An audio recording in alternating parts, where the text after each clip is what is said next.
महर्षि दयानंद सरस्वती जी के चरणों में प्रणाम। महर्षि दयानंद सरस्वती जी की प्रेरणा से आर्य प्रतिनिधि सभा पंजाब, आर्य विद्या परिषद पंजाब के सानिध्य में आर्य कॉलेज द्वारा आयोजित टीचर्स ट्रेनिंग वर्कशॉप के इस तीसरे दिन आप सभी का स्वागत है। इन 2 दिनों के अंदर हमने शिक्षा से संस्कार इस विषय के ऊपर महानुभावों के विचार सुने, जिन्होंने एक नई रोशनी, एक नया मार्गदर्शन हम सबको प्रदान किया। प्रथम दिन और दूसरे दिन हमने ईश्वर के कंसेप्ट को लेकर, ईश्वर के स्वरूप को लेकर विचार विमर्श हुआ। डॉक्टर वगीश आचार्य जी द्वारा, हमारे साथ डॉक्टर रेणुका ठुकराल जी थे, जिन्होंने टीचिंग स्किल्स को कैसे हम इम्प्रूव कर सकते हैं, खास तौर पर जो आज के संदर्भ के अंदर जब पूरी फिजिकल जो कोचिंग है या क्लासरूम जो ट्रेनिंग है या कोचिंग है, उसको छोड़कर हमें ऑनलाइन की तरफ शिफ्ट होना पड़ रहा है, एक नए संदर्भ में, एक नए आयाम में। और इस समय जब पूरी दुनिया इस महामारी से जूझ रही है और स्ट्रेस में भी महसूस करती है, तो जो टीचर्स होते हैं, जो नेशन बिल्डर्स होते हैं, वो इस स्ट्रेस से निकलकर ना सिर्फ खुद को मोटिवेट करें, समाज और देश को भी जागृत करें। उस विषय में डॉक्टर राकेश आर्य जी ने हमसे बातचीत की। प्रथम दिन हमें सम्मान प्राप्त हुआ, सौभाग्य था हमारा। आर्य परिसभा पंजाब के प्रधान श्री सुदर्शन आर्य जी ने हमें अपना शुभ आशीष दिया। कल आर्य विद्या परिषद के रजिस्ट्रार श्री अशोक पृथ्वी जी हमारे साथ जुड़े और उन्होंने कैसे हम विश्व गुरु बन सकते हैं, इस विषय पे हमसे बातचीत की। हमारा सौभाग्य है कि इस पूरी टीचर्स ट्रेनिंग वर्कशॉप के पीछे जो जिनका विजन रहा, जिनका उद्देश्य रहा, जिन्होंने हमें प्रेरित किया कि इस तरह के कार्य को हमें करना चाहिए, और जो आर्य समाज और आर्य शिक्षा संस्थाओं का एक प्रमुख कार्य है कि हम देश और समाज के प्रति हर फील्ड के अंदर जाकर हम अपना योगदान दें। सिर्फ क्लासरूम टीचर और ट्रेनिंग तक ही हम अपने आप को सीमित ना रखें, लेकिन समाज और देश के साथ सामने जो विषय हैं, जो हमें अंदर से जागृत करते हैं, उन विषयों को लेकर भी हम आगे बढ़ें।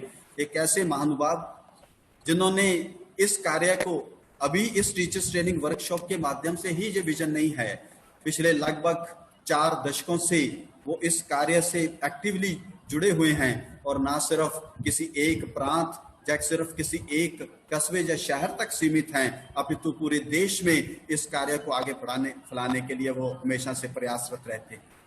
और मैं 4 दशकों को कहकर इस बात को संकुचित नहीं करना चाहता।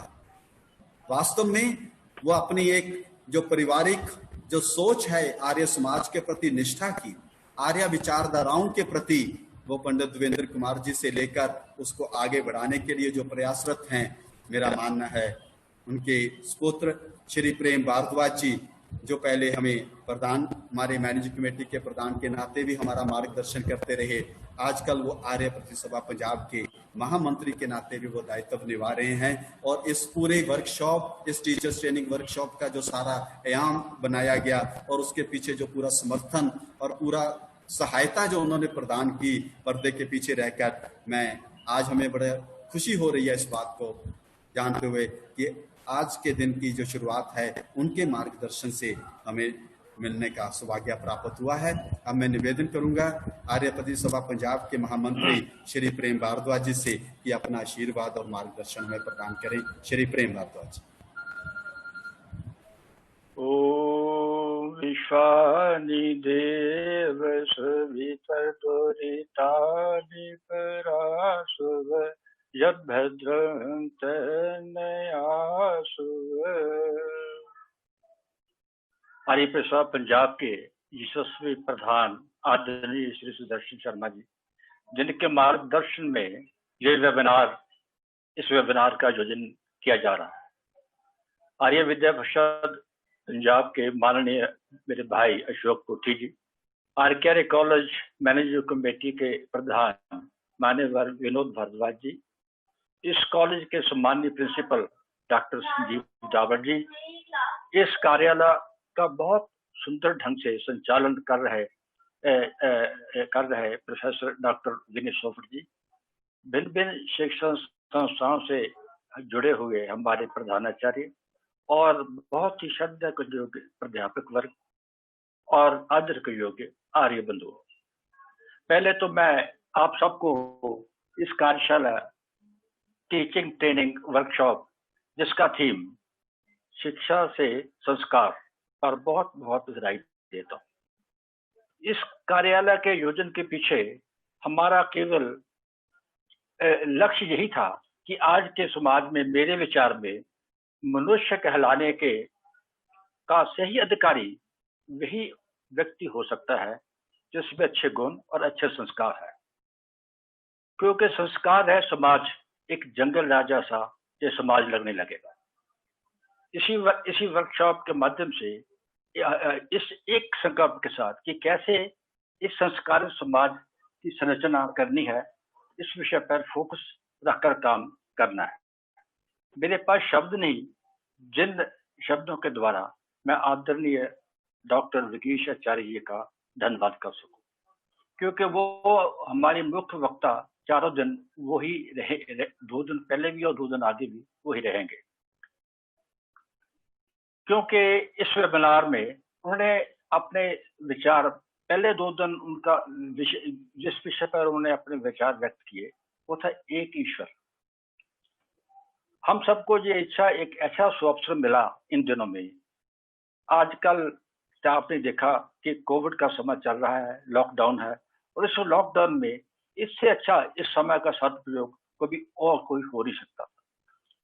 लगातार 2 दिनों से मेरे को पंजाब के भिन्न भिन्न नगरों से ये एक टेलीफोन आ रहे हैं, मैसेज आ रहे हैं कि आपने ये बहुत अच्छा समय का सदुपयोग हमको कराया कि ऐसे एक विद्वान, ऐसे एक दार्शनिक के विचार हमको सुनने को मिले। आप देखिए उन्होंने एक एक बात किस तरह हमको प्रत्यक्ष रूप में हमने सामने रख दी कि ईश्वर एक ही है, ईश्वर 2 हो नहीं सकते। और मैंने इनका विचार लगातार कई दिनों से इनके विचार पहले भी मैं लगातार सुनता रहा। जब जब इनके वक्तव्य, इनका उद्बोधन सुनने का समय मिला, हर वक्त कोई ना कोई नई चीज हमको सुनने को मिली। पीछे भी आपने देखा होगा कि आर्य कॉलेज के ग्राउंड में हमने एक आर्य प्रतिसभा का प्रांतीय सम्मेलन भी किया था। उन दिनों में मैं चाहता था कि आचार्य जी हमको आए और मार्गदर्शन दे। उस वक्त मैंने इनको फोन से बात करी तो उन्होंने कहा कि ये डेट मेरी ऑलरेडी फिक्स है। तो मेरे वो मन में वो एक उद्गार रह गया कि हम किस तरह इनके विचारों का लाभ उठा सकते हैं। समय ऐसा आया कि मैंने ये अपने ये वर्कशॉप करने का हमारा सारे सबका मन विचार बना। तो मैंने आचार्य जी को फोन किया। तो मेरे हर्ष का वो उस वक्त मेरा कोई समझता हूँ सीमा नहीं रही जब इन्होंने आपने तुरंत मेरे को स्वीकृति दे दी और कहा ठीक है, मैं 4 दिन आपसे के साथ जुड़ूंगा और अपने विचार आपके सामने रखूंगा। तो मैं सबसे ज्यादा तो मैं आभार प्रकट करना चाहूंगा आचार्य जी का, क्योंकि आर्य समाज की स्थापना महर्षि दयानंद ने सिर्फ एक ही चीज को सामने रख कर दी थी कि हर चीज, जैसे कल बता रहे थे आचार्य जी, तर्क और विचार अचिंतन, क्योंकि ज्ञान उत्पन्न होना, क्योंकि बिना ज्ञान के कोई भी समाज आगे नहीं बढ़ सकती। वो तर्क है, तर्क के ऊपर कोई चीज ठीक उठती आती है, वो ज्ञान के। उन्होंने शिक्षा का, जब विद्या का, क्यों स्वामी जी ने इस पर जोर दिया था, क्योंकि एक शिक्षित व्यक्ति ज्ञान में उसमें तर्क आ सकता है, वो तर्क से बात कर सकता है, अपनी बात रख सकता है, सुन सकता है। अगर तर्क पर उसकी बात गलत है तो उसको गलत माने, अगर सही है तो उसको सही माने। इसी बात को लेकर मैं आदरणीय आचार्य जी का मेरे पास शब्द नहीं है किस तरह से उनका धन्यवाद, उनके प्रति अपना आभार प्रकट कर सकूं। और हमारा दूसरा सेशन है जिसमें हमारे भाई विनय आर्य जी, जो सार्वदेश सभा के उप मंत्री हैं और और दिल्ली आर्य प्रतिसभा के महामंत्री, उनका जो विषय है वो है अंधविश्वास के ऊपर। आर्य समाज की तो महर्षि दयानंद ने, संस्थापक महर्षि दयानंद ने तो समाज की स्थापना ही इस लक्ष्य के पीछे रखी थी कि समाज में बुराइयों और कुरीतियों को कैसे दूर रखा जाए। और उसका पहले उनको कहा विद्या, उसके बाद उसी लिए उन्होंने विद्या पर जोर दिया, खासकर महिला विद्या पर। तो मैं ज्यादा समय नहीं लेना चाहता, क्योंकि मैं समझता हूँ कि आप भी आचार्य जी को सुनने के लिए बहुत ज्यादा उत्सुक होंगे, क्योंकि उनके विचारों से जो हमें नई प्रेरणा और नई जो मैं समझता हूँ कि और शक्ति के साथ आर्य समाज में और हमारी शिक्षण संस्थाओं में जो हमारा प्राध्यापक वर्ग उनकी बातों को सुन रहा है, उनके अंदर नई ऊर्जा उत्पन्न होगी और नई ऊर्जा के साथ अपने जो बच्चों को शिक्षा के साथ साथ अच्छे संस्कार देना भी उनका कर्तव्य बनता है। इन्हीं बात को रखकर मैं एक दफा फिर आचार्य जी का बहुत बहुत धन्यवाद करते हुए और उनको प्रार्थना करता हूँ कि वो आए, अपना बोधन दें, हमको अच्छा मार्ग पर चलने की प्रेरणा। धन्यवाद। समादरणीय विनय जी, डॉक्टर सोफट जी, मैं शुरू करूं? जी सर, मैं बहुत बहुत धन्यवाद महामंत्री आर्यपति सभा पंजाब श्री प्रेम भारद्वाज जी। आपने बहुत, एक तरह से मैं कहूंगा कि बहुत महान कार्य किया, जो इतने सारे टीचर्स को इस महान कार्य में ऐसे महान विद्वान के साथ मिलाने का जो प्रयास आपने किया, वो निश्चय ही हम सबके लिए प्रेरणादायक रहेगा। मैं आपकी ही बात को थोड़ा सा आगे बढ़ा रहा हूं कि मेरी कुछ पार्टिसिपेंट्स के साथ बातचीत हुई, तो उन पार्टिसिपेंट्स ने मैंने पूछा कि कैसा रहा, तो कहा कि कल दिन तो बहुत अच्छा रहा, लेकिन रात को थोड़ी सी डिस्टरबेंस रही, रात को थोड़ी सी दिक्कत रही। तो मैंने कहा भी क्या प्रॉब्लम हुई? कहते हम रात भर थोड़ा सा बेचैन रहे कि कब सुबह हो और कब हमें डॉक्टर वगीश आचार्य जी से फिर से पुनः मिलने का अवसर प्रदान हो। इतनी उत्सुकता उनके साथ जुड़ने की बनी रही। तो ऐसे महान विद्वान से मिलाने के लिए एक बार पुनः आपका बहुत बहुत धन्यवाद। मैं अब निवेदन करता हूं डॉक्टर वगीश आचार्य जी से, जिनको सुनने के लिए सभी उत्सुक हैं, कि कृपया वो अपना हमें मार्गदर्शन दे। डॉक्टर वगीश आचार्य जी।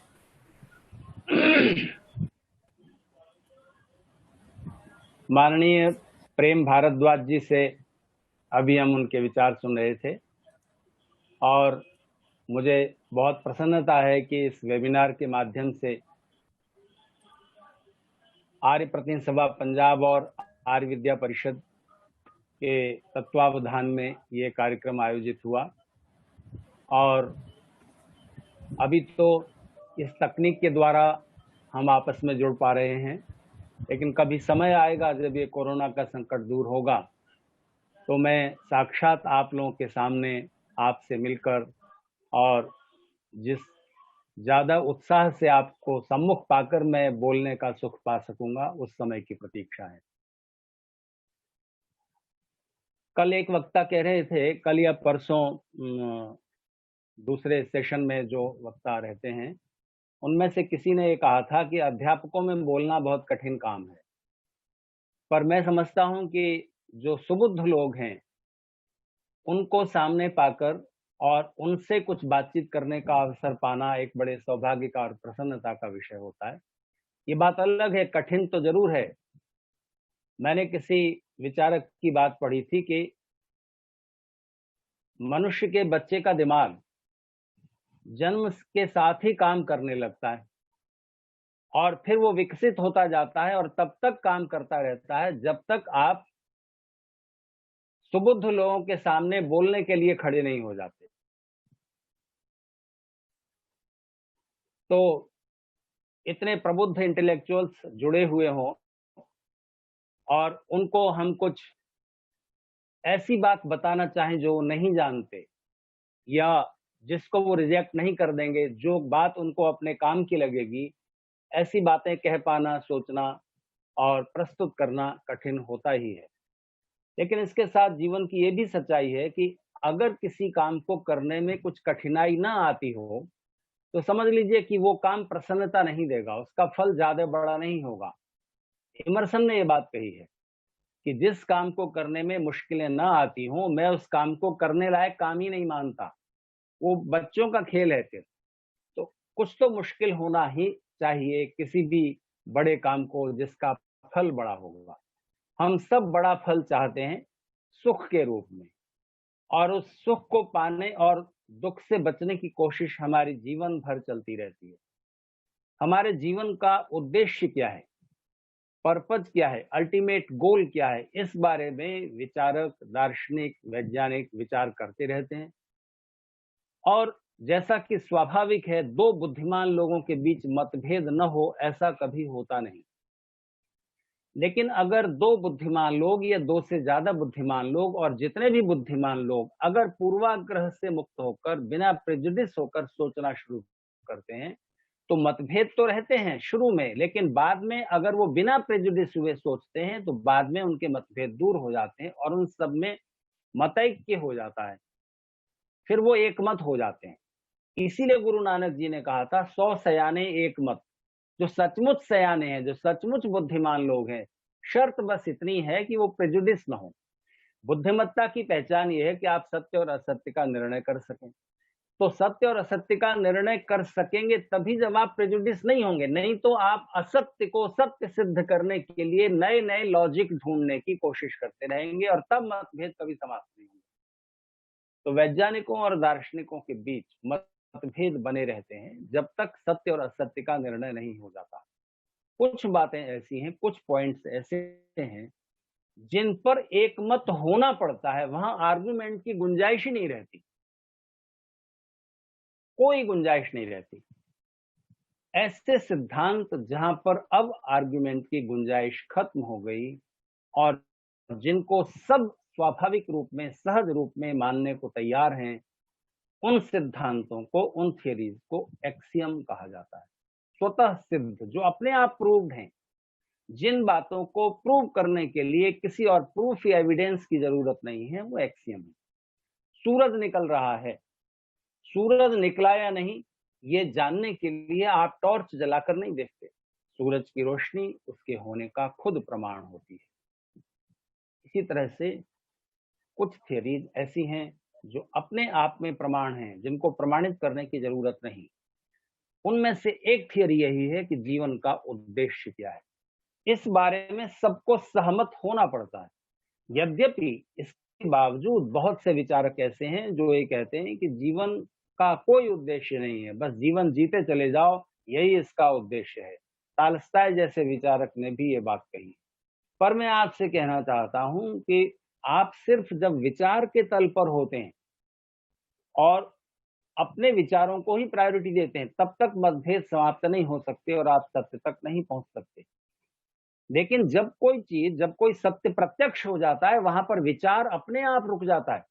जैसे सामने आप धुआं उठता हुआ देखें तो आपका अनुमान होगा कि शायद वहां आग है, उस वजह से धुआं उठ रहा है। लेकिन जब आप वहां जाकर आग जलती हुई देख लेंगे, तब विचार और अनुमान की जरूरत नहीं रही। अनुमान का प्रयोग वहां समाप्त हो जाएगा, बुद्धि रुक जाएगी, पता नहीं धुआं है, किसी और वजह से, कुहासा तो नहीं है, इत्यादि बातें आपके अनुमान की रुक जाएंगी जब आप वहां आग का और आग के कारण का, आग की उपस्थिति का प्रत्यक्ष अनुभव कर लेंगे। प्रत्यक्ष के बाद विचार, बुद्धि, तर्क, आर्गुमेंट समाप्त हो जाते हैं। तो ये प्रत्यक्ष सिद्ध है कि हमारे जीवन का उद्देश्य क्या है। जहां सबका अनुभव समान हो जाए, वहां आर्गुमेंट खत्म।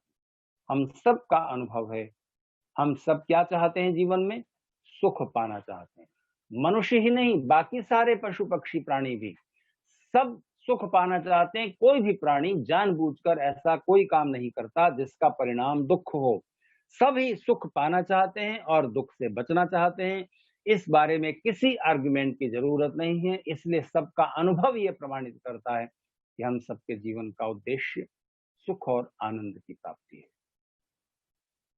आनंद मनुष्य के जीवन का सौभाग्य है। सुख मनुष्य भी पाएगा, पशु भी प्राप्त करेंगे।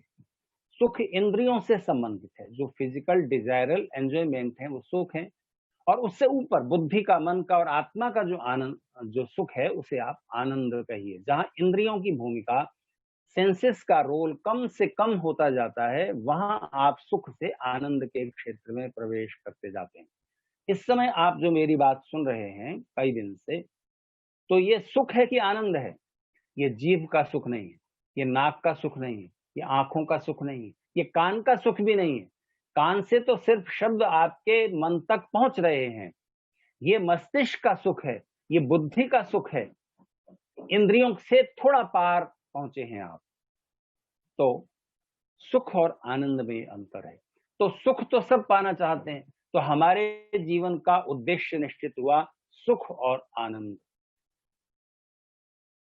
तो इस जगत में और हमारे जीवन में सुख की मात्रा हमेशा ज्यादा है, दुख की हमेशा कम है। ये शायद मैं आपसे पहले कह चुका हूं। किसी के भी जीवन को उठाकर देखें। ऋषि दयानंद का कहना है कि एक एक व्यक्ति के जीवन में, पूरी हमारी ऋषि परंपरा इस बात से सहमत है कि इस पूरी सृष्टि में, इस पूरे संसार में सुख की मात्रा ज्यादा है, दुख की बहुत कम है। और एक एक व्यक्ति के जीवन में भी आप ठीक से कैलकुलेट करें तो सुखों की मात्रा ज्यादा है, दुखों की मात्रा हमेशा कम है। एक एक व्यक्ति के जीवन में आप अपनी कल्पना में बहुत ज्यादा दुखी किसी इंसान को देखिए, कौन हो सकता है? उदाहरण से मैं बताता हूं। एक ऐसा इंसान कल्पना में सोचिए, और वो काल्पनिक नहीं है, वो रियलिटी में आपको आसपास दिख भी जाएंगे। एक ऐसा इंसान जिसके शरीर में कोढ़ की, लेप्रेसी की बीमारी हो गई, शरीर के अंग गल रहे हैं, उनमें पस पड़ गया है, हाथों की उंगलियां गल के ऐसी ठूंठ जैसी रह गई, पैर की उंगलियां भी गल गई, आंखें गड्ढे जैसी रह गई, हाथों के बल पर घिसट घिसट कर चलता है, पैर टेढ़े हो गए हैं, शरीर में जगह जगह घाव हैं, उनमें पस बह रहा है, मक्खियां भिनभिनाती हैं, घिसट घिसट कर चलता है, भीख मांग कर गुजारा करता है। ऐसे एक कोढ़ी इंसान के साथ आप अपनी जिंदगी का एक मिनट भी बदलना नहीं चाहेंगे। एक मिनट। बहुत दुखी है, बहुत दुखी है, माना बहुत दुखी है। पर तात्विक दृष्टि से देखिए तो अब भी ऐसे लुंज पुंज शरीर के साथ, ऐसे घृणित जीवन में भी उसके जीवन में सुखों की मात्रा ज्यादा है, दुखों की कम है। अभी प्रमाणित हो जाएगा। आप एक एक्सपेरिमेंट कर लीजिए और उसके पास जाकर कहिए, बहुत दुखी हो, ऐसा जीवन क्यों ढो रहे हो? चलो तुम्हें अभी उठाकर नदी में फेंक देते हैं या छठी मंजिल से नीचे गिरा देते हैं, सारे दुखों का अंत हो जाएगा। मरने के लिए तैयार है। मनोवैज्ञानिक कहते हैं कि कोई आदमी कितने भी दुख में हो, उस बड़े से बड़े दुखों के पहाड़ों के बीच अगर वो आत्महत्या करने की इच्छा भी करता है, तो आत्महत्या करने की एक्यूट इच्छा 3 मिनट तक रहती है, 3 मिनट से ज्यादा आगे नहीं जाती। अगर वो 3 मिनट टाल दिए जाएं तो फिर वो व्यक्ति आत्महत्या नहीं करेगा। प्रमाणित होता है कि जीवन में सुखों की मात्रा ज्यादा है, दुखों की कम है।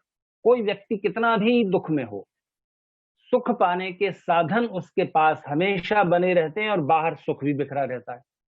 मन चूंकि उसने दुखों की ओर उन्मुख कर लिया, जितने सुख और सुख पाने के अवसर अभी खुले हुए हैं उसको न देखकर एक दरवाजा जो बंद हो गया है वो उस ओर देखता रहता है, और इसलिए दुख ज्यादा प्रतीत होने लगता है। हमारे पास सुख पाने के 12 इंस्ट्रूमेंट्स हैं, 12, 5 ज्ञानेंद्रियां, 5 कर्मेंद्रियां, बुद्धि और मन। इनके द्वारा तमाम तरह के सुख पाता है इंसान।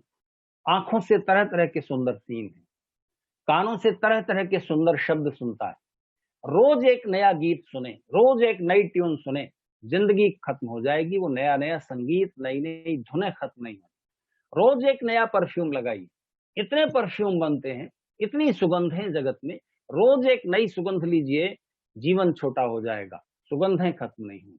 रोज एक नया टेस्ट लीजिए, एक नई डिश, एक नया व्यंजन बनाकर खाइए, जीवन कम पड़ जाएगा। वो खाने पीने की चीजें खत्म नहीं होंगी। धरती पर इतनी खाने पीने की चीजें हैं, आप एक जिंदगी में सारी चख नहीं सकते हो कि बस चख चख के भी आप एक प्रयोग करके देख लो, ये भी नहीं हो सकता। जीवन छोटा है, सुख ज्यादा है, और सुख पाने के उपकरण आपके पास 12 हैं। इन 12 उपकरणों में से परमेश्वर लाखों में किसी एक से, ध्यान दीजिए, लाखों में किसी एक से, कभी किसी कर्म फल की वजह से एक उपकरण, एक इंद्रिय छीन लेते हैं। आदमी अंधा है, नेत्रहीन है। नेत्रहीन होने के बाद भी उसके पास 11 उपकरण बाकी हैं जिनसे वो बहुत सुखी और आनंदित हो सकता है। कर्म करना पड़ेगा सुख पाने के लिए। तो नेत्रहीन आपको मिल जाएंगे, अगर आप गिनती करें 740 करोड़ लोगों में से, तो कुछ लाख लोग अंधे मिलेंगे पूरी धरती पर, यानी लाखों में एक अंधा होगा। लेकिन कितने नेत्रहीन लोग हुए हैं जिन्होंने बड़े बड़े काम किए। महर्षि दयानंद सरस्वती के गुरु विरजानंद जी पंजाब के थे, अंधे थे, लेकिन संस्कृत व्याकरण को उन्होंने सुन सुन कर पढ़ा, और सुन सुन कर पढ़ करके उन्होंने इतना संस्कृत व्याकरण पर अगाध पांडित्य प्राप्त कर लिया कि उनके समय में उनके जैसा संस्कृत व्याकरण का विद्वान दूसरा नहीं था, जिनके पास पढ़ने के लिए ऋषि दयानंद जैसा व्यक्ति पहुंचा संस्कृत व्याकरण का अध्ययन करने के लिए। मिल्टन, इंग्लिश का महान कवि, इतने बड़े संगीतकार हुए, तो इतने बड़े महान काम करने वाले आपको नेत्रहीन लोग मिल जाएंगे। कभी करोड़ों में किसी एक से परमेश्वर दो इंद्रिय एक साथ छीन लेते हैं। व्यक्ति गूंगा भी है, बहरा भी है। जन्म से जो बहरा होता है वो गूंगा भी होता है। तो गूंगा और बहरा बोलने की शक्ति, इंद्रिय छिन गई, एक कर्मेंद्रिय और एक ज्ञानेंद्रिय सुनने की शक्ति, दो इंद्रियां छिन गई। पर गूंगे बहरे लोगों ने कितने बड़े बड़े काम किए, आपको बहुत सारे उदाहरण। करोड़ों करोड़ में से किसी एक से एक साथ तीन इंद्रिय छिन जाती है। ऐसा करोड़ों करोड़ों में कोई होता है। मैं नहीं जानता कि आपने अपने जीवन में अभी तक कोई ऐसा इंसान देखा हो जिसके तीन उपकरण छिन गए हो। कोई नहीं मिलेगा। मैं एक व्यक्ति को जानता हूं, लेकिन वो विश्व प्रसिद्ध व्यक्तित्व है, हेलेन केलर। 25-26 किताबें लिखी हैं उसने। बचपन से ही वो नेत्रहीन थी, गूंगी बहरी भी थी, और खेल रही थी तो किसी महिला ने, शायद उसका नाम एनी था, उसने देखा, अरे ये लड़की इस उम्र में ही गूंगी भी है, बहरी भी है, और देख भी नहीं सकती। पता नहीं कैसे उसके दिमाग में आइडिया आया। एक अच्छे अध्यापक की ये पहचान होती है कि कैसे किसी को सिखा दिया जाए, ज्ञान कैसे प्राप्त करा दिया जाए, किन उदाहरणों से, किन तरीकों से उस अबोध बच्चे के मन में ज्ञान के कण डाले जा सकें। ये दुनिया का सबसे कठिन और सबसे महान कार्य है, अध्यापन। उस एनी नाम की महिला ने उस बच्ची को देखा कि इसको कैसे पढ़ाया जा सकता है, इसको कैसे कुछ सिखाया जा सकता है। गूंगी बहरी है तो लैंग्वेज भी नहीं जानती, नेत्रहीन है, पढ़ नहीं सकती। उन्होंने उस बच्ची को पकड़ा, सामने नल था, उस नल का टैप खोल दिया और उसके हाथ को उस नल की बहती पानी की धार के नीचे रख दिया। एक हाथ नीचे रखा और दूसरे हाथ पर, हथेली पर लिखा वाटर, WATER, वाटर। और वो कुशाग्र बुद्धि, तीव्र बुद्धि लड़की 5-6 साल की तुरंत समझ गई कि ये जो ठंडा ठंडा पानी का स्पर्श महसूस हो रहा है, इसको वाटर कहते हैं। ऐसे करते करते इंग्लिश के शब्द सीखे उस बच्ची ने, इंग्लिश में किताबें लिखी। तो जब तीन इंद्रिय छीनने के बावजूद एक स्त्री विश्व प्रसिद्ध व्यक्तित्व हो सकती है, तो जिनके पास 12 के 12 साबुत उपकरण है, वो अपने को दुखी कहें, ये जीवन का दोष नहीं, जीवन के बारे में गलत सोच का दोष है। तो सुख की तलाश है हमारी, दुखों से हम बचना चाहते हैं, और सुख पाने और दुख से बचने के लिए जरूरी है कि हम ये जान सकें, उस गहरे तत्व को समझ सकें कि आखिर हमारे जीवन के सुख और दुख का कारण क्या है। मैंने आपसे अभी एक्सियम की चर्चा की कि जो सिद्धांत, जो थियरी स्वतः सिद्ध हैं, जिनको प्रूव करने के लिए किसी दूसरे प्रूफ और एविडेंस की जरूरत नहीं होती, वो स्वतः सिद्ध सिद्धांत होते हैं जो अपने आप प्रूव्ड हैं। उनमें से एक सिद्धांत यह है कि हमारे जीवन का उद्देश्य सुख पाना है। सभी सुख पाना चाहते हैं, प्रूव हो गया, कोई आर्गू की जरूरत नहीं। हम सबका अनुभव समान है, हम सब सुख पाना चाहते हैं। ठीक इसी तरह से साइंस और फिलोसफी दोनों के बीच एक कॉमन थियरी है, और वो कॉमन थियरी ये है कि कारण कार्य का सिद्धांत, कारण कार्य सिद्धांत। भारतीय दर्शन में ये विशिष्ट शब्द है, कारण कार्य सिद्धांत। इसको समझ लीजिए, इसके दो मीनिंग है।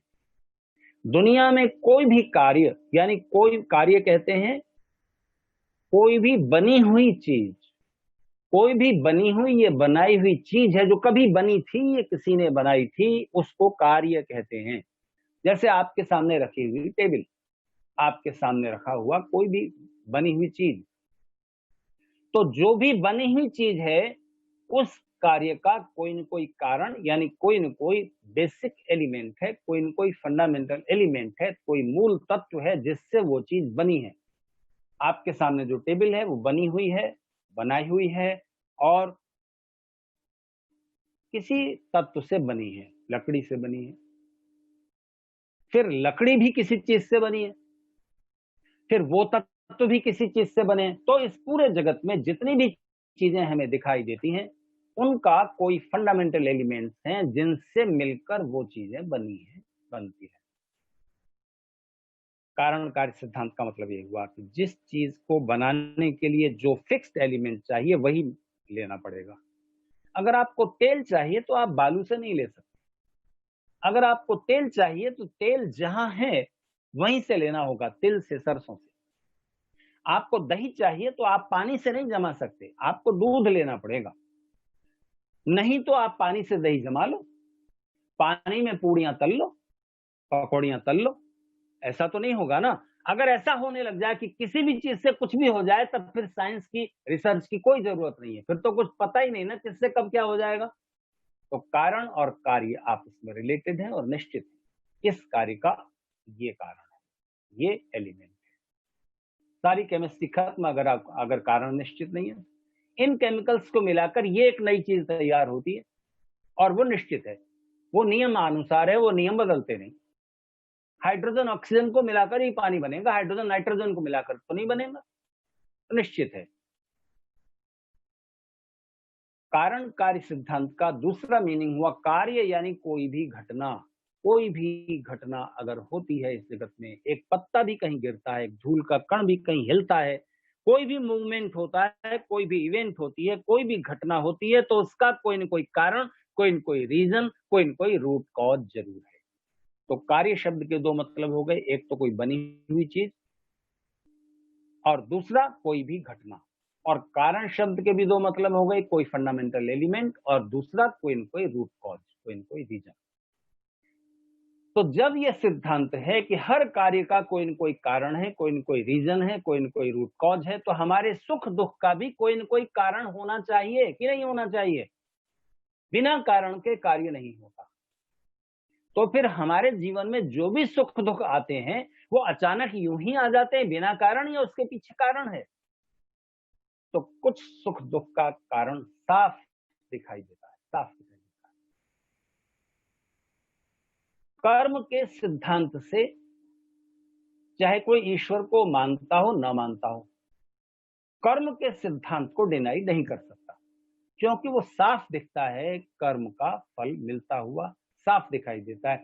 आप चलते हैं तो पहुंच जाते हैं, पहुंचते हैं कि नहीं पहुंचते? 100 कदम चले तो उतनी दूरी तक पहुंच गए, 10 कदम चले तो उतनी दूरी तक पहुंच गए।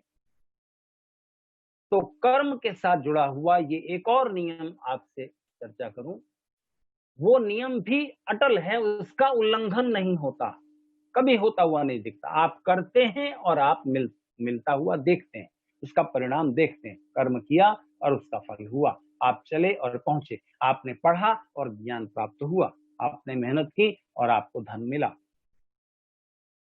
जो कुछ आप पाना चाहते हैं उसके लिए एफर्ट लगता है और आप एफर्ट करते हैं और उसका फल मिल जाता है। यहां तक तो बात बिल्कुल सरल है। आगे चल करके कॉम्प्लिकेटेड होती है, तब उसके उत्तर ढूंढने पड़ते हैं। तो एक और नियम कर्म से जुड़ा हुआ समझ लें कि जितना करोगे उतना मिलेगा और जैसा करोगे वैसा मिलेगा। नियम सरल है, पर थोड़ा सा विचार कीजिए, कैसा हो अगर ये नियम हट जाए? ये दुनिया, ये जगत और जीवन कैसा होगा अगर ये नियम ना रहे? एक किसी किताब का एक पेज पढ़ने के लिए और 1000 पेज पढ़ने के लिए बराबर समय, परिश्रम, बुद्धि लगे।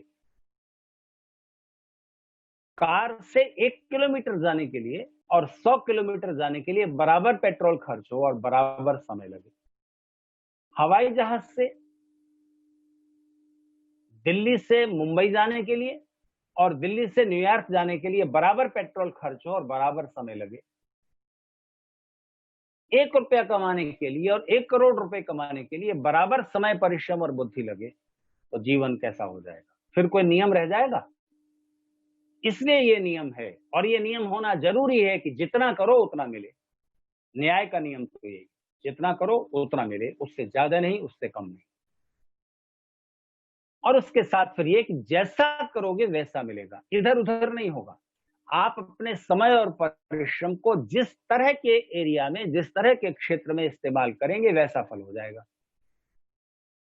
क्या कभी ऐसा होगा या होना चाहिए कि आप सुबह से शाम तक किताबें पढ़ते रहें और धनवान हो जाएं, या आप सुबह से शाम तक दुकान पर सामान बेचते रहें और विद्वान हो जाएं, ज्ञानवान हो जाएं, या आप दूध बादाम खाकर सुबह से शाम तक दंड बैठक कसरत और जिम जाकर वर्कआउट करते रहें और आप विद्वान हो जाएं या धनवान हो जाएं? आप सुबह से शाम तक किताबें पढ़ रहे हैं तो आप विद्वान होंगे। आप सुबह से शाम तक सामान बेच रहे हैं, आप धनवान होंगे, व्यापार कीजिए। आप सुबह से शाम तक व्यायाम कर रहे हैं तो आप पहलवान बनेंगे। जिस क्षेत्र में आपने परिश्रम डाला और समय लगाया, उसी क्षेत्र में आपको सिद्धि हो जाएगी, सफलता मिल जाएगी। तो ये स्पष्ट है कि कर्म का फल मिलता है, ये आप साफ देखते हैं, इसमें किसी को ऐतराज नहीं।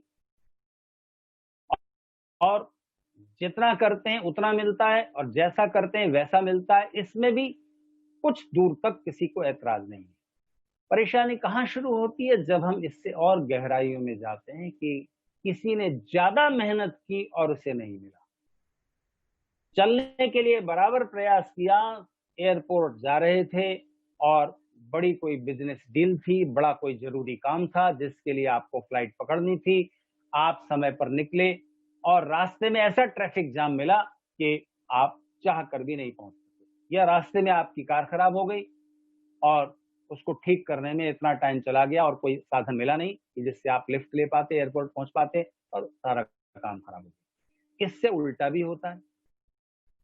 आप टाइम पर नहीं निकले थे, आपने अपनी गाड़ी वगैरह एक दिन पहले जो चेक कर लेनी चाहिए, कहीं रास्ते में धोखा ना दे दे, वो नहीं की थी, और आप चले और आपकी गाड़ी खराब हो गई। अचानक आपके कोई दोस्त भी जा रहे थे एयरपोर्ट, उनको भी फ्लाइट पकड़नी थी, वहां से निकले, अरे भाई साहब कहाँ जा रहे, चल चल चलिए, गाड़ी खराब होगी, मेरे साथ चलिए। तो आपको लिफ्ट मिल गई एकदम से, जबकि गड़बड़ आपने काफी की थी। तो फिर भी आपका काम नहीं बिगड़ा। और कोई बहुत ठीक ठीक सारे इंतजाम करता है, फिर भी ऐसी परिस्थितियां बन जाती हैं जिसके आगे वश नहीं चलता और काम बिगड़ जाता है। तो इसका कारण क्या है? मैं इसके पैरेलल आपको एक सरल उदाहरण रखता हूं और उससे बात स्पष्ट हो जाएगी।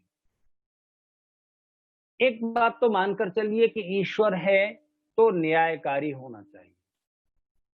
ईश्वर है तो न्यायकारी होना चाहिए। अगर ईश्वर है और अन्यायी है तो कोई मतलब नहीं होता ईश्वर के होने का। फिर तो ये जगत ऐसे ही चल रहा है, ऐसे ही बन रहा है और कुछ भी इसमें नियम नहीं है, कुछ भी न्याय नहीं है, ऐसा मान लीजिए।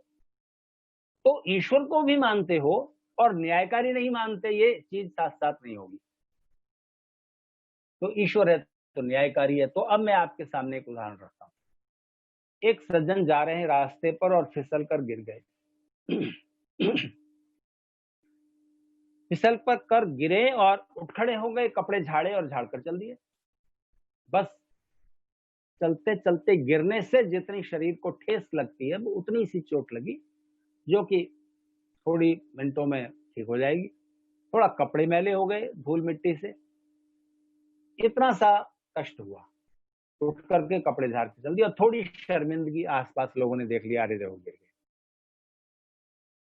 दूसरे सज्जन चलते चलते फिसल कर गिरे, ऐसे एंगल से गिरे कि हड्डी टूट गई। हड्डी टूट गई, ठीक होने में 2-4-6 महीने लगे, प्लास्टर चढ़ा रहा और फिर उसके बाद चलने लायक हो गए।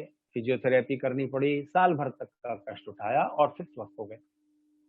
तीसरे सज्जन चलते चलते फिसल गए, फिसल कर गिरे, ऐसे एंगल से गिरे कि हड्डी टूट गई, ऐसी जगह से टूटी, इतनी तरह से टूटी कि ऑपरेशन करना पड़ा, स्टील की रॉड डालनी पड़ी, पैर इतना सा छोटा हो गया और जीवन भर लंगड़ा कर चलेंगे। ध्यान दीजिए, अभी का कर्म तीनों का एक जैसा है। कौन सा? असावधान होकर चलना, इतना ही तो कर्म है अभी का। अभी का इस जीवन का कर्म इतना सा है कि असावधान होकर चल रहे हैं। फल में अंतर क्यों है? एक कपड़े झाड़ कर उठ खड़े हुए, एक को हड्डी टूट गई, लेकिन फिर साल 6 महीने के कष्ट भोगने के बाद ठीक हो गए और तीसरे जीवन भर के लिए लंगड़े हो गए। अभी का कर्म एक जैसा है, असावधान होकर चलना। फल 3 तरह का क्यों है? ध्यान दीजिए, उत्तर 2 ही होंगे, 2 ही उत्तर होंगे। या तो आप कहो कुछ नहीं ईश्वर विश्वर, कुछ नहीं कोई भाग्य कर्म फल, ये सब बाई चांस है।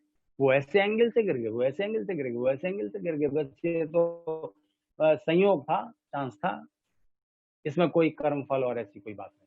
पर दुख तो है। इसका कारण क्या है, उस पर आप ठीक विचार न करके चांस कह दे रहे हो, या विचार कर रहे हो और आप मानना नहीं चाहते हो, गहराई तक जाना नहीं चाहते हो और चांस कहकर टाल देते हो। मैं आपसे कह चुका हूं, जैसे ही आप चांस कहते हो वैसे ही आप अपने से ऊपर किसी ईश्वर को स्वीकार करते हो कि हमसे ऊपर कोई शक्ति तो है। ईश्वर का मैं इस अर्थ में मीनिंग रख रहा हूं कि हमसे ऊपर कोई शक्ति जो हमारे सुख दुख को कंट्रोल कर रही है। या तो आप ईश्वर मानो और या आप चांस मानो कि बस ये चांस है कि कोई ऐसे एंगल से गिरा, कोई ऐसे एंगल से गिरा, हड्डी टूट गई, जीवन पर लंगड़ा हो गया, कोई उठ करके चल पड़ा है, बस चांस। तो सारे सुख दुख चांस है, बस बाई चांस है। फिर तो कुछ भी मेहनत मत करो, कुछ भी एफर्ट मत डालो, यूं ही सब बाई चांस मिल जाएगा। ऐसा होता है क्या? कल या परसों मैंने आपको उदाहरण दिया था, कोई कमजोर शरीर के साथ जन्मा है, जन्म से ही कमजोर शरीर से है, हैंडीकैप्ड है, जन्म से ही अंधा है, जन्म से ही उसके पैर नहीं उगे, इतने इतने रह गए, जन्म से ही हाथ इतने इतने रह गए, कंधों से उगे और इतने इतने उगकर रह गए, पूरे नहीं हुए, विकसित नहीं हुए। जन्म से ही मेंटली रिटार्डेड है, जन्म से ही उसके शरीर में कोई विकार है, जन्म से ही उसके हार्ट के वाल्व खराब है। अभी तो उसने कोई कर्म नहीं किया, तो जन्म से ही किसी को शार्प ब्रेन मिला है, किसी को कम शार्प ब्रेन मिला है, कोई मेंटली रिटार्डेड है। कारण क्या है? कारण तो तलाशना पड़ेगा, क्योंकि कारण कार्य सिद्धांत के बिना न साइंस आगे बढ़ेगी न फिलोसॉफी। तो कारण बताइए। तो मैंने आपसे कहा था कि कारण यहां भी सिर्फ 2 ही आप कहोगे, या तो कहोगे पिछला कर्मफल, अभी का तो कोई कर्मफल है नहीं, जन्म अभी हुआ है, और या फिर कहोगे बाई चांस। और जैसे ही आपने चांस कहा वैसे ही आपने एक अलग तरह का ईश्वर मान लिया, हमारे ऊपर कोई शक्ति जो बेवकूफ है, जड़ है, ज्ञान रहित है, अन्यायी है, बेइंसाफ है, बिना कारण के किसी को ताकतवर शरीर दे देती है, किसी को कमजोर शरीर देती है, किसी को सुंदर, किसी को कम सुंदर, किसी को शार्प ब्रेन, किसी को कम शार्प ब्रेन, कोई जन्म से अंधा कर दिया, किसी को जन्म से लंगड़ा लूला कर दिया। ऐसे अन्याय से भरे हुए जगत में आप रह रहे हो। तो आपके पास उत्तर 2 ही हो जाते हैं। अब ये आपका मन है कि आप क्या मानने को तैयार होते हैं, क्योंकि मैंने आपसे कहा जो भी कोई शक्ति है या नहीं है, आप अपने विचार स्वतंत्रता के आधार पर कुछ भी मानने के लिए स्वतंत्र हैं, क्योंकि विचारों पर कोई बंदिश नहीं लगा सकता। किसी को आप कैद में डाल सकते हो, गुलाम बना सकते हो, लेकिन उसके मन और मस्तिष्क की जो स्वतंत्रता है वो हमेशा खुली रहेगी। इसलिए सोचने के लिए तो आप स्वतंत्र हैं, लेकिन ठीक से सोचें ना। मनुष्य हैं तो ठीक से सोचिए, ज्ञानवान हैं तो ज्ञान की शर्त है कि बिना प्रेजुडिस हुए सोचिए। तो जब आप बिना पूर्वाग्रहों के सोचते हैं तो आप इस निष्कर्ष पर पहुंचते हैं कि हमारे सुख दुख का, जिस सुख दुख का कारण हमें अभी के जीवन में दिखाई न दे, अभी की परिस्थिति में दिखाई न दे, उस सुख दुख के पीछे भी कोई न कोई कारण जरूर होना चाहिए, क्योंकि कारण के बिना कार्य नहीं होता। तो उसका भी कोई कारण है और उसके लिए हमें इस जीवन से पिछले जीवन में झांक कर देखना होता है, पिछला जीवन। तो आप कहेंगे पूर्व जन्म का अस्तित्व कैसे मानने, किसने देखा है? पूर्व जन्म होता है तो हमें उसकी याद क्यों नहीं आती? हर एक को आती है। मैं आपसे पूछता हूं, ऐसे तो उदाहरण मिल जाते हैं कि बाद की उम्र तक, 10, 12, 15 साल की उम्र तक बहुत लोगों को अपने पिछले जीवन की याद रही, ऐसे उदाहरण हैं। लेकिन उन उदाहरणों को आप प्रमाण नहीं मान सकते, क्योंकि वो आपके सामने घटित नहीं हुए। मेरे सामने हुआ है तो मैं मानूंगा, लेकिन जिसको मानने के लिए सब लोग बाध्य हों, ऐसा प्रमाण पूर्व जन्म को मानने के लिए मेरे पास कुछ है। और मैं आपसे कहना चाहता हूं कि हर एक व्यक्ति को पिछले जन्म की याद आती है, याद रहती है। तो मैं आपको सबूत देता हूं। मनोवैज्ञानिकों से पूछिए, दुनिया के तमाम साइकोलॉजिस्ट इस प्रश्न का उत्तर ढूंढ रहे हैं कि बच्चा सोते सोते मुस्कुराता क्यों है, और सोते सोते अचानक रोने क्यों लगता है। ना मच्छर ने काटा, ना भूख लगी, ना पेट में दर्द है, कुछ नहीं है, सोते सोते डर के अचानक जाग गया, तो कहा जाता है कि इसने कोई सपना देखा। तो अब आगे चलिए, मनोवैज्ञानिक कहते हैं कि स्वप्न तभी आता है जब आपने पहले कुछ देखा हुआ हो। सपना कब आएगा? जब आपने पहले कभी देखा। जो कुछ देखा है उसको मिक्स करके सपने आते हैं। आपने शेर देखा है और आदमी देखा है, तो सपने में आप अपनी कल्पना से ऐसा जानवर देख पाएंगे जिसका सिर शेर का हो और बाकी शरीर आदमी का हो। ये मिक्स कर दिया आपकी इमेजिनेशन ने, सपने में ये होगा। लेकिन न शेर देखा, न आदमी देखा, तब आप ऐसा मिक्स जानवर भी नहीं देख पाएंगे और शेर और आदमी भी नहीं देख पाएंगे। सपने में कुछ देखने के लिए पहले रियलिटी में कुछ देखा होना जरूरी है। तो बच्चे ने तो अभी कुछ देखा ही नहीं, उसको क्यों याद आ रहा है? कुछ भी सपना वो कैसे देख रहा है? तो अच्छे मीठी यादों वाले सपने देख रहा है तो मुस्कुरा रहा है, डरावने सपने देख रहा है तो डर के जाग जा रहा है, एक प्रमाण। दूसरे, आप बताइए, 8 साल का बच्चा ऐसा सितार बजा रहा है बिना किसी गुरु से सीखे। जितना सितार बजाना सीखने के लिए उम्र गुजर जाती है, ऐसा सितार वो कैसे बजा पा रहा है? कहां से सीखा? रामानुजन के बारे में आप सब जानते होंगे। फटी टूटी कॉपी में मालगाड़ी के डिब्बों पर कोयला लेकर के गणित के सवाल अपनी कल्पना से सवाल निकाल कर हल करता रहता था। 8-10वीं तक भी पढ़ने का उसको अवसर नहीं मिल सका। बिना कहीं से गणित सीखे, अपने अंदर से गणित की ऐसी प्रतिभा जिसके छोड़े हुए फटी हुई कॉपी पर छोड़े गए प्रमेयों पर अभी तक रिसर्च जारी है विश्वविद्यालयों में। आप इस प्रतिभा को क्या कहेंगे? तो ध्यान दीजिए, बिना कारण कुछ नहीं है। तो आपको बहुत सारे सुख दुख का कारण और पीछे जाकर देखना पड़ता है। तो पूर्व जन्म और पुनर्जन्म का अस्तित्व सिद्ध करने के लिए सबसे पहले जरूरी होता है कि ये प्रूव किया जाए कि हम हैं कि नहीं, हमारी एग्जिस्टेंस है कि नहीं। देकार्ते एक संदेहवादी दार्शनिक है फ्रांस का। वो कहता है कि दुनिया में आप हर चीज पर डाउट कर सकते हो, हर चीज पर डाउट कर सकते हो कि पता नहीं ये चीज है या नहीं है, लेकिन एक पॉइंट ऐसा है जहां आकर आपको रुक जाना पड़ता है। आप ये डाउट नहीं कर सकते पता नहीं मैं भी हूं या नहीं हूं।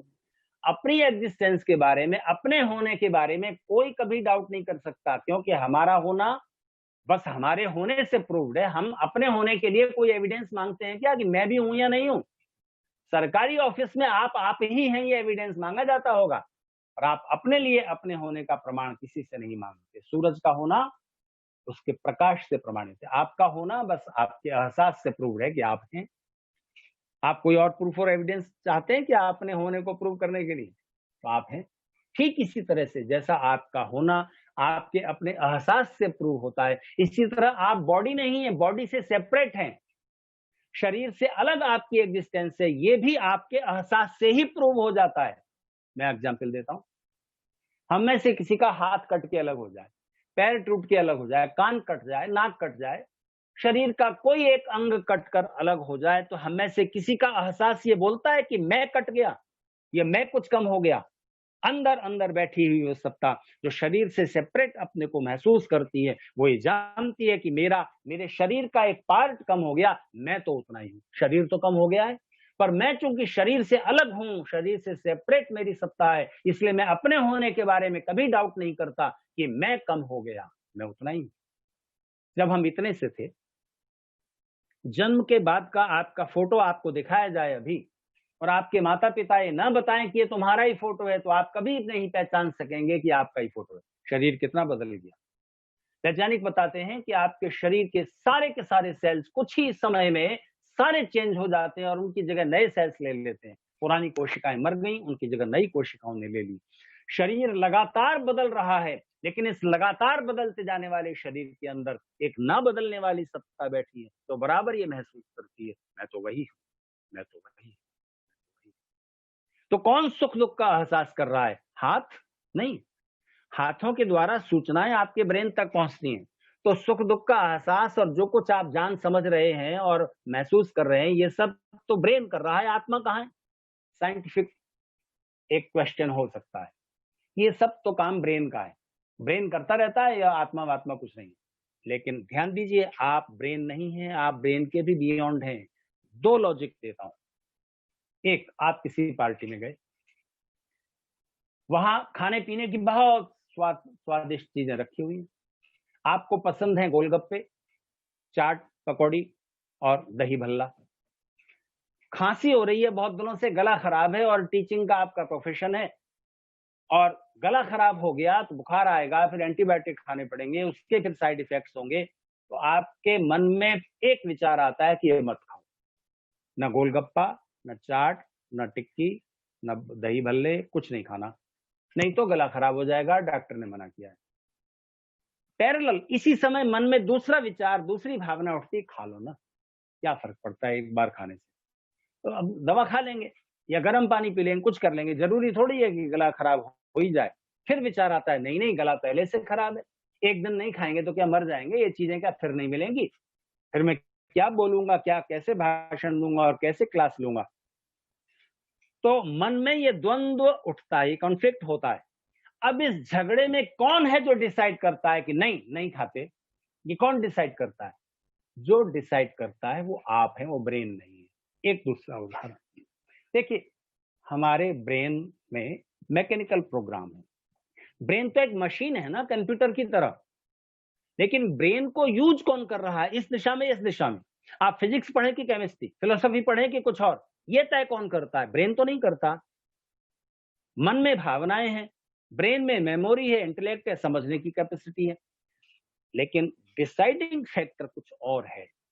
तो मैं आपको एक उदाहरण देता हूं। हमारे ब्रेन में, हमारे शरीर में 80% मैकेनिकल प्रोग्राम है। उस मैकेनिकल प्रोग्राम के तहत हमारे सब काम चलते रहते हैं, पर अंदर अंदर कोई सत्ता बैठी है जो ब्रेन के भी बियॉन्ड है, बॉडी के भी बियॉन्ड है और ब्रेन के भी बियॉन्ड है। तो उदाहरण लीजिए, जलती हुई आग पर हमारा हाथ पड़ जाता है तो क्या करते हैं हम? तुरंत हटा लेते हैं, तुरंत हटा लेते हैं। इसमें कोई सोच विचार नहीं करनी पड़ती, मैकेनिकली हो जाता है। क्यों? क्योंकि जैसे ही अग्नि पर, जलती आग पर हाथ पड़ा, वैसे ही स्किन ने और पूरे नर्वस सिस्टम ने ब्रेन को इन्फॉर्म किया कि कोई चीज जला रही है, दर्द महसूस होने लगता है। ब्रेन तक इंफॉर्मेशन गई और तुरंत ऑर्डर आया, हाथ हटा लो, ब्रेन से आया। ये सेकंड के छोटे से हिस्से में हो जाता है और ये मैकेनिकल प्रोग्राम है। यहां तक ब्रेन के फंक्शन काम कर रहे हैं, सूचना गई और आदेश आया, हाथ हटा लो, ये मैकेनिकली होगा। लेकिन चंद्रशेखर आजाद, सरदार भगत सिंह जब अपनी क्रांतिकारी टीम में किसी नौजवान को शामिल करते थे तो उसका टेस्ट लेते थे, कितनी कैपेसिटी है सहन करने की, दर्द तकलीफ सहन करने की कैपेसिटी बताओ। अंग्रेजों की पुलिस पकड़ेगी, 4 डंडे लगाएगी, तुम तो सारे रहस्य बता दोगे, क्रांतिकारी कहाँ छिपते हैं, कहाँ बम बनाते हैं, कहाँ क्या कर रहे हैं।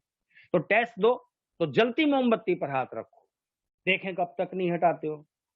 तो ध्यान दीजिए, ब्रेन का मैकेनिकल प्रोग्राम, अगर आत्मा नहीं है, कोई सोचने समझने वाली शक्ति उसके पार नहीं है, तो ब्रेन का मैकेनिकल प्रोग्राम तो सब में एक जैसा है, सबके अंदर एक जैसा है। जलती हुई चीज पर हाथ पड़ रहा है और ब्रेन आदेश दे रहा है, हाथ हटाओ, हाथ हटाओ, हाथ हटाओ। लेकिन उसके बियॉन्ड कोई शक्ति है जो कहती है नहीं हटाते। वो जो कह रही है ब्रेन के पार नहीं हटाते, उसी को हम आत्मा कहते हैं, सोल कहते हैं। तो ध्यान दीजिए, साइंस और फिलोसफी की एक और थियरी बता दूं और बात समेट लूं। थियरी ये बोलती है कि जो चीज एग्जिस्ट करती है, जो है, उसको आप एब्सोल्युटली नॉन एग्जिस्टेंस में नहीं ले जा सकते। जो है उसको पूरी तरह खत्म नहीं कर सकते, और जो एब्सोल्युटली नॉन एग्जिस्टेड है, जो है ही नहीं, पूरी तरह जिसका अभाव है, उसको आप अस्तित्व में ला नहीं सकते, एग्जिस्टेंस में ला नहीं सकते। तो कोई उदाहरण लीजिए, एग्जिस्ट करने वाली कोई चीज जिसको आप खत्म कर सके। पानी लीजिए, एक गिलास खत्म कीजिए, क्या करेंगे? गिलास पानी आग पर रख दीजिए, थोड़े समय में भाप बन करके उड़ गया। बताइए, पानी खत्म हो गया? सामान्य उत्तर है पानी खत्म, अब गिलास में पानी की एक बूंद नहीं है। लेकिन क्या पानी का अस्तित्व समाप्त हो गया? साइंटिफिक आंसर दीजिए। पानी क्या खत्म हुआ? नहीं, पानी की शेप बदल गई। पानी अभी लिक्विड रूप में, तरल पदार्थ में दिख रहा था, पानी की शक्ल में। अब वो भाप के स्टीम के छोटे पार्टिकल्स में बट गया है। पानी समाप्त नहीं हुआ, शेप बदल गई। आप उसको और डिवाइड कर दीजिए तो हाइड्रोजन ऑक्सीजन में बदल जाएगा, गैस फॉर्म में चला गया। फिर से आप हाइड्रोजन ऑक्सीजन को मिलाओगे, फिर से वो लिक्विड पोजीशन में आएगा। ये केवल शेप बदल रही है, पोजीशन बदल रही है, पदार्थ नष्ट नहीं हो रहा। मैटर एनर्जी में कन्वर्ट हो जाएगा, एनर्जी मैटर में कन्वर्ट हो जाएगी। लेकिन आप जो चीज एग्जिस्ट करती है उसको कभी पूरी तरह खत्म नहीं कर सकते। शरीर को मरने के बाद चिता में जलाकर खत्म कर दिया गया। कहाँ गया शरीर? वो बॉडी कहाँ चली गई? खत्म हो गई? नहीं, मौजूद है। क्या था इस शरीर में? थोड़ा सा कॉपर, थोड़ा सा आयरन, फास्फोरस, बहुत सारा कैल्शियम, 70% पानी। कहाँ गया? एटमॉस्फेयर में मौजूद है, बिखर गया, बस मौजूद है।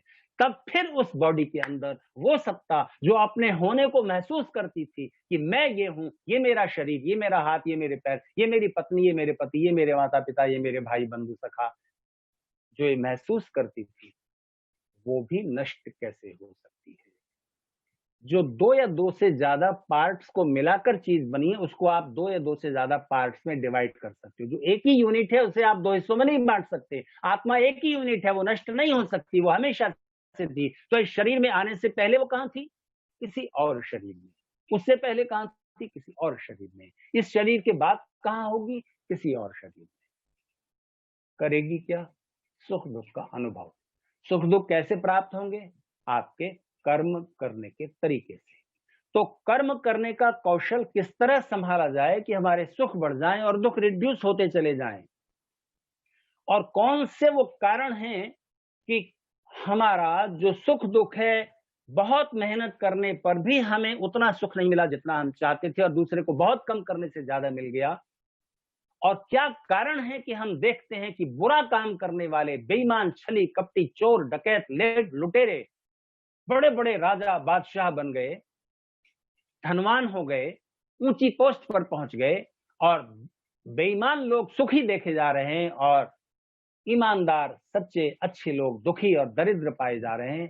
ये कैसा न्याय है ईश्वर का? मैं इन प्रश्नों पर कल आपसे चर्चा करूंगा। शायद मैंने 2-4 मिनट आपके ज्यादा ले लिए, उसके लिए क्षमा चाहते हुए आज की बात यहीं रोकता हूं। धन्यवाद।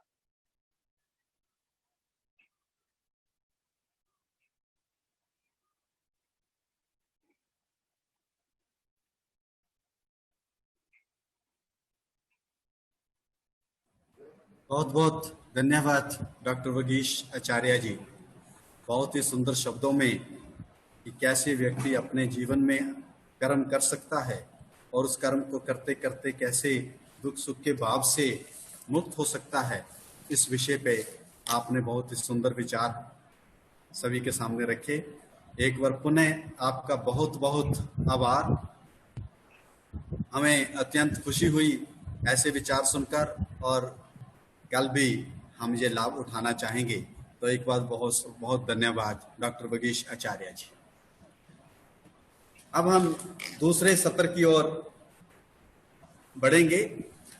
हमारे बीच में दूसरे सत्र के लिए, जैसा आपने जिस कर्म के सिद्धांत की बात को शुरू किया, उस कर्म के सिद्धांत की बात को शुरू करते करते आपने जिन चीजों का, जिन मुख्य जो बातें हमें डिस्टर्ब करती हैं, जो हमारे लिए वादा उत्पन्न करती हैं, जो हमें कई बार अपने ही चिंतन में उलझ जाने को विवश करती हैं, उसका आपने बखूबी जो वर्णन किया। उसी के साथ एक जुड़ा हुआ विषय, जो एक हम कह सकते हैं कि हमारी निजी जिंदगी के साथ जुड़ा हुआ है, वो है कि हम इस सारे कर्मों को करते करते कई बार कुछ ऐसे कर्म कांडों में उलझ जाते हैं जिनको हम अंधविश्वास का नाम भी देते हैं। कल भी आपने इस बात का जिक्र किया था, और हमारे लिए अत्यंत खुशी की बात है कि इस विषय पर बातचीत करने के लिए हमारे बीच में खास तौर से जुड़े हुए हैं डॉक्टर श्री विनय आर्य जी, आर्य प्रतिनिधि सभा दिल्ली के महामंत्री। उनके बारे में कुछ भी कहना मुझे लगता है कि हमारे स्तर की बात नहीं होगी। बहुत बड़ा कार्य और बहुत महान कार्य वो आर्य समाज का कर रहे हैं।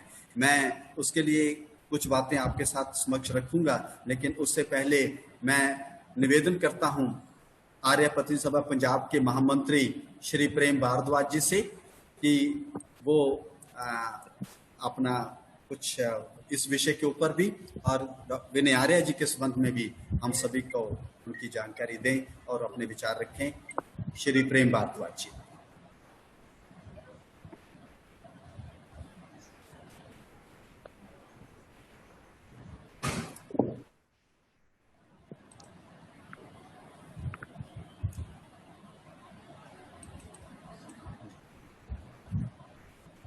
जी सर। सबसे पहले तो मैं, हेलो जी सर, आवाज आ रही? जी सर, बिल्कुल ठीक आ रही सर। सबसे पहले तो मैं आचार्य जी का बहुत धन्यवाद करना चाहूंगा, जिन्होंने कर्म फल के सिद्धांत के बारे में विस्तार से हमको समझाने का जो तरीका अपनाया, वो हमारे जैसे तुच्छ बुद्धि वाले जो कार्यकर्ता है उनको भी बड़ी आसानी से समझ में आ गया। उसके लिए मैं बहुत बहुत उनके प्रति आभार व्यक्त करना चाहता हूँ। अगले सत्र में हमारे जो वक्ता हैं वो मेरे प्रिय भाई, बहुत ही आदर के योग्य विनय आर्य जी है। विनय आर्य जी ना ही अकेले सार्वजनिक सभा के उप मंत्री हैं और दिल्ली सभा के महामंत्री हैं, वो हम सब के लिए एक प्रेरणा स्रोत है। ऐसा व्यक्तित्व, ऐसा कर्मठ, ऐसा समर्पित कार्यकर्ता बहुत कम कभी कभी मिलता है, और जो आर्य समाज का सौभाग्य है कि हमको ऐसा कर्मठ और समर्पित कार्यकर्ता मिला। मैं तो जब भी उनसे मिलता हूँ हमेशा ही उनकी दीर्घायु की कामना करते हुए उनको ये कहता हूँ कि ईश्वर आप पर अपना बर्द हाथ ऐसे बनाए रखे और आप आर्य समाज का वो देखे। सुबह जब उनकी आंख खुलती है तो वो आर्य समाज के ही प्रति समर्पित होते हैं।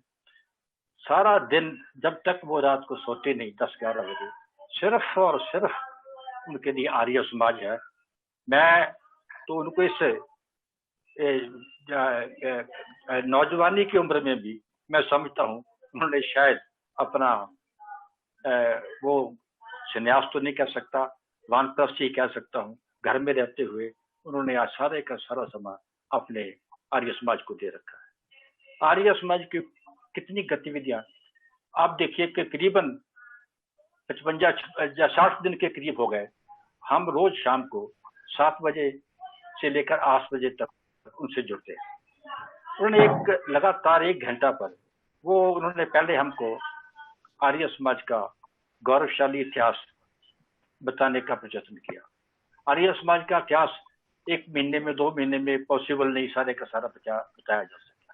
लेकिन उन्होंने क्या किया, उन्होंने उस इतिहास के उन विषयों के ऊपर हमको सचेत किया, हमको जगाया कि आर्य समाज क्या था, किस तरह आर्य समाज ने अपनी जहां भारतवर्ष में अपना अस्तित्व बनाया और क्या क्या किया, क्या क्या बलिदान हमारे आर्य समाज के बलिदानियों ने किए इस आर्य समाज का नाम जहां पर बचाने के वो इसलिए कर रहे हैं कि जो कई दफा हम कहते हैं कि आर्य समाज शायद सो गया है, वो आर्य समाज के हरेक कार्यकर्ता में उत्साह पैदा करने के लिए ये कर रहे हैं।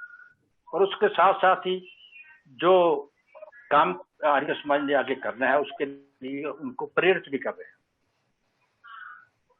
दुनिया का भी कोई ऐसा हिस्सा नहीं जहां पर वो गए नहीं आर्य समाज के कार्यक्रम को गति देने के लिए।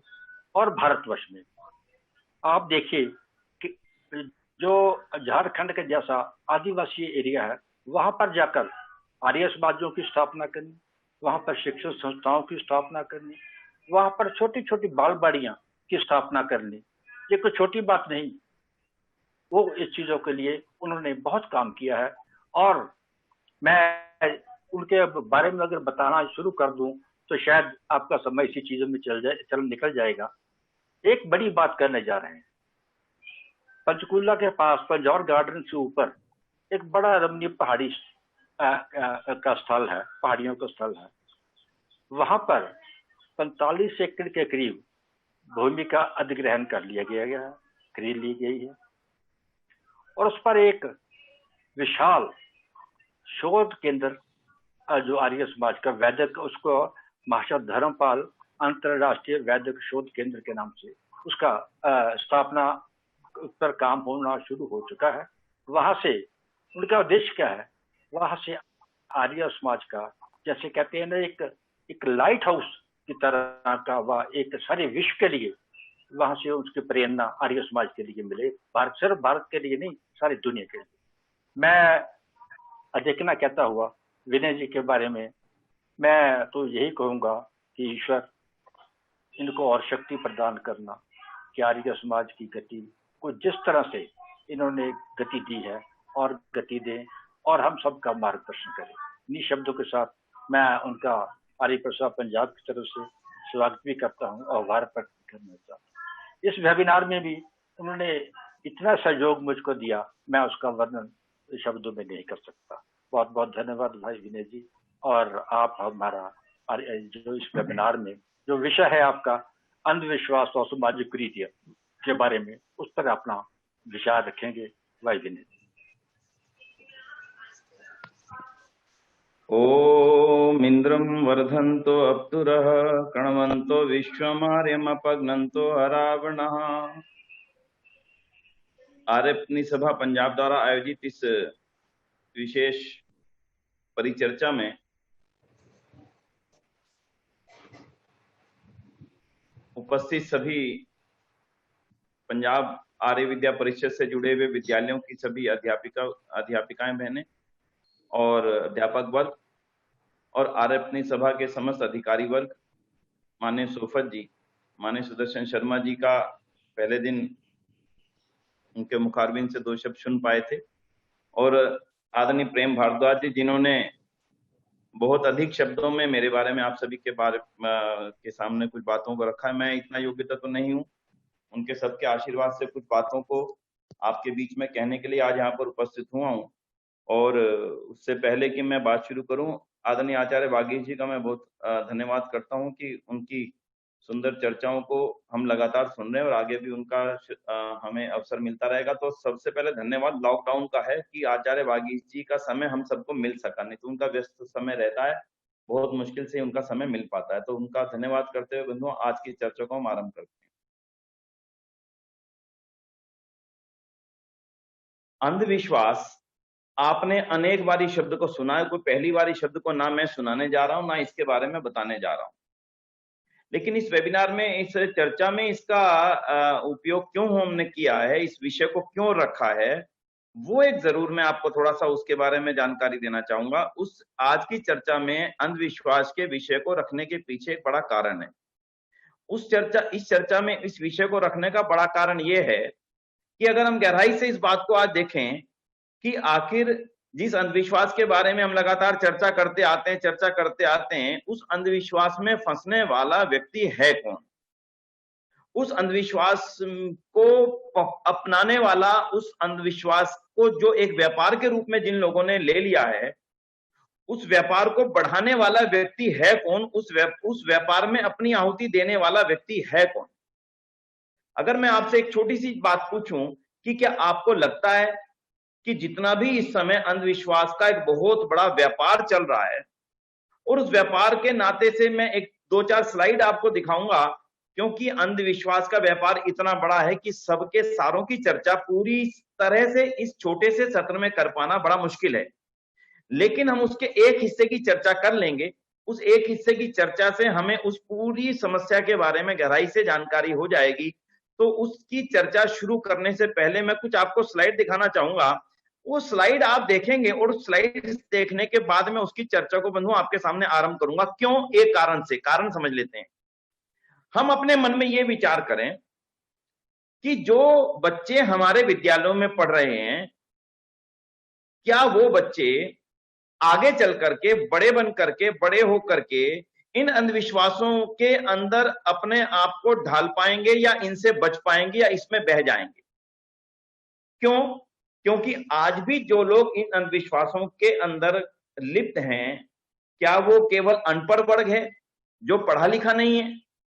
अगर हम ये कहते हैं कि केवल अनपढ़ है, तो आपको अपने आप से उसका जवाब मिल जाएगा कि नहीं, केवल अनपढ़ वर्ग नहीं है आज के समय में जो इन कार्यों में लिप्त है, वास्तव में बहुत पढ़ा लिखा वर्ग भी इसमें लिप्त है। अब आगे चलते हैं। अगर वो पढ़ा लिखा है तो निश्चित रूप से ये मानना पड़ेगा कि उनको जब उनकी स्कूली शिक्षा यानी विद्यालय में शिक्षा दी जा रही थी, उस समय इन बातों को ध्यान नहीं दिलवाया जा सका, इन बातों की ओर उसका ध्यान आकर्षित नहीं किया जा सकता, नहीं समय पे किया जा सका, जिसके कारण से आज भी वो इन कार्यों में अपने आप को संलग्न पाता है। तो जरा एक दो छोटी छोटी स्लाइड देखते हैं। अन्नू जी से मैं चाहूंगा जरा वो स्लाइड समय एक बार शेयर करें। ऐसी स्लाइड आपको अपने जीवन में अनेक बार देखने को मिलती होंगी। एक एक बार पढ़ते चलते हैं इन स्लाइड्स में क्या लिखा होता है, फिर उसके आगे की चर्चा को करेंगे। मैं समझता हूँ शायद रिकॉर्डिंग का बटन आपका बंद है, अगर चालू कर लें तो उसका उपयोग रहेगा भविष्य के लिए। बंद देखिए, ये आपको छोटी सी स्क्रीन पे दिखाई दे रहा है। काले जादू में से 24 घंटों में A to Z सभी जटिल समस्याओं का हल पाएं। नीचे फोन नंबर दिया है और नीचे दिखा है बेस्ट मुस्लिम तांत्रिक इन इंडिया मिर्जा जी, आदि आदि आदि, जो भी उसका अपना एडवर्टाइजमेंट है। अगला चलिए, अगला चलते हैं। आप देखिए, स्वयं करके देखें। मुस्लिम वशीकरण एक ऐसा मंत्र जिसका हिंदू मुस्लिम दोनों करते हैं जाप।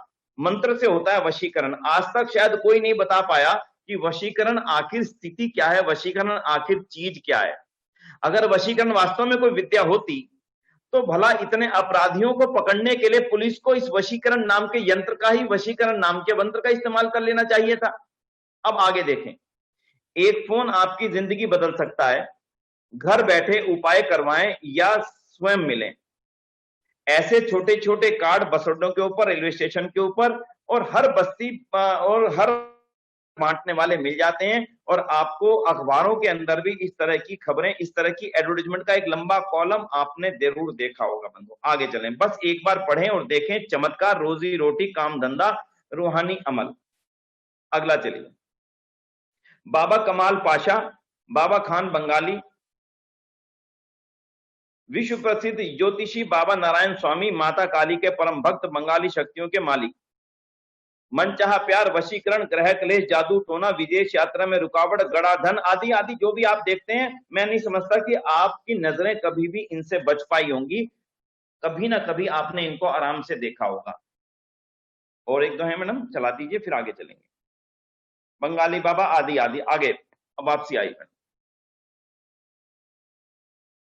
वापसी आई है। आप सभी ने देखा। अब मेरा छोटे छोटे से प्रश्न है और उसके बाद में उसके उत्तर के ऊपर हम थोड़ी थोड़ी चर्चा करेंगे।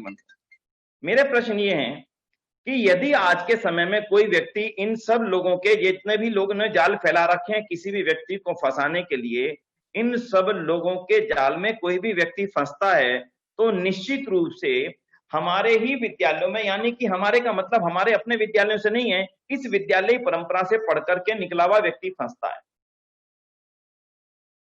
हमें आज ये विचार करना है बंधुओं, आज के छोटे से सत्र में, कि मेरे अंतर्गत जो 40-50 बच्चे हमारी कक्षा में पढ़ते हैं, कम से कम मैं उनके लिए ऐसा माहौल पैदा कर दूं इनकी सच्चाई को बता करके, कि कम से कम वो अपने जीवन में इस तरह के जाल में कभी भी फंस ना पाए। हमने उनको मैथमेटिक्स की बहुत अच्छी तैयारी करवाई, उनकी साइंस की बहुत अच्छी तैयारी करवाई, इंग्लिश की, हिंदी की, लैंग्वेजेस की, और जो भी हम उनको पढ़ा रहे हैं उसकी हम बहुत अच्छी तैयारी कराते हैं ताकि उसमें उनके 95%, 98%, 99% मार्क्स आ सकें। करवाते हैं, उसमें हमारे को सफलता भी मिलती है और हम उस सफलता को देख के प्रसन्न भी होते हैं कि वाह देखिए हमारे बच्चे कितने सुंदर मार्क्स आए।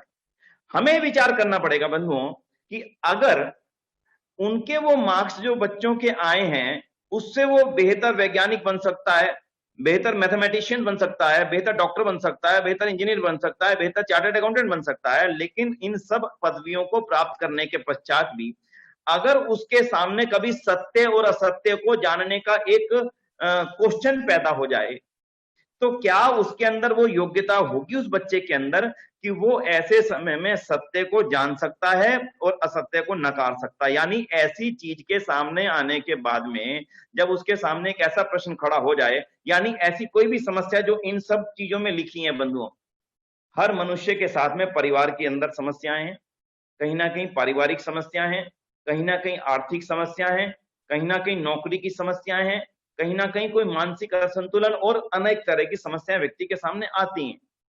लेकिन जब उसके सामने वो समस्या आए तो क्या मेरा बच्चा इतना सब कुछ जानने में, पहचानने में सक्षम है कि वो इनके चंगुल में तो कम से कम नहीं फंसेगा।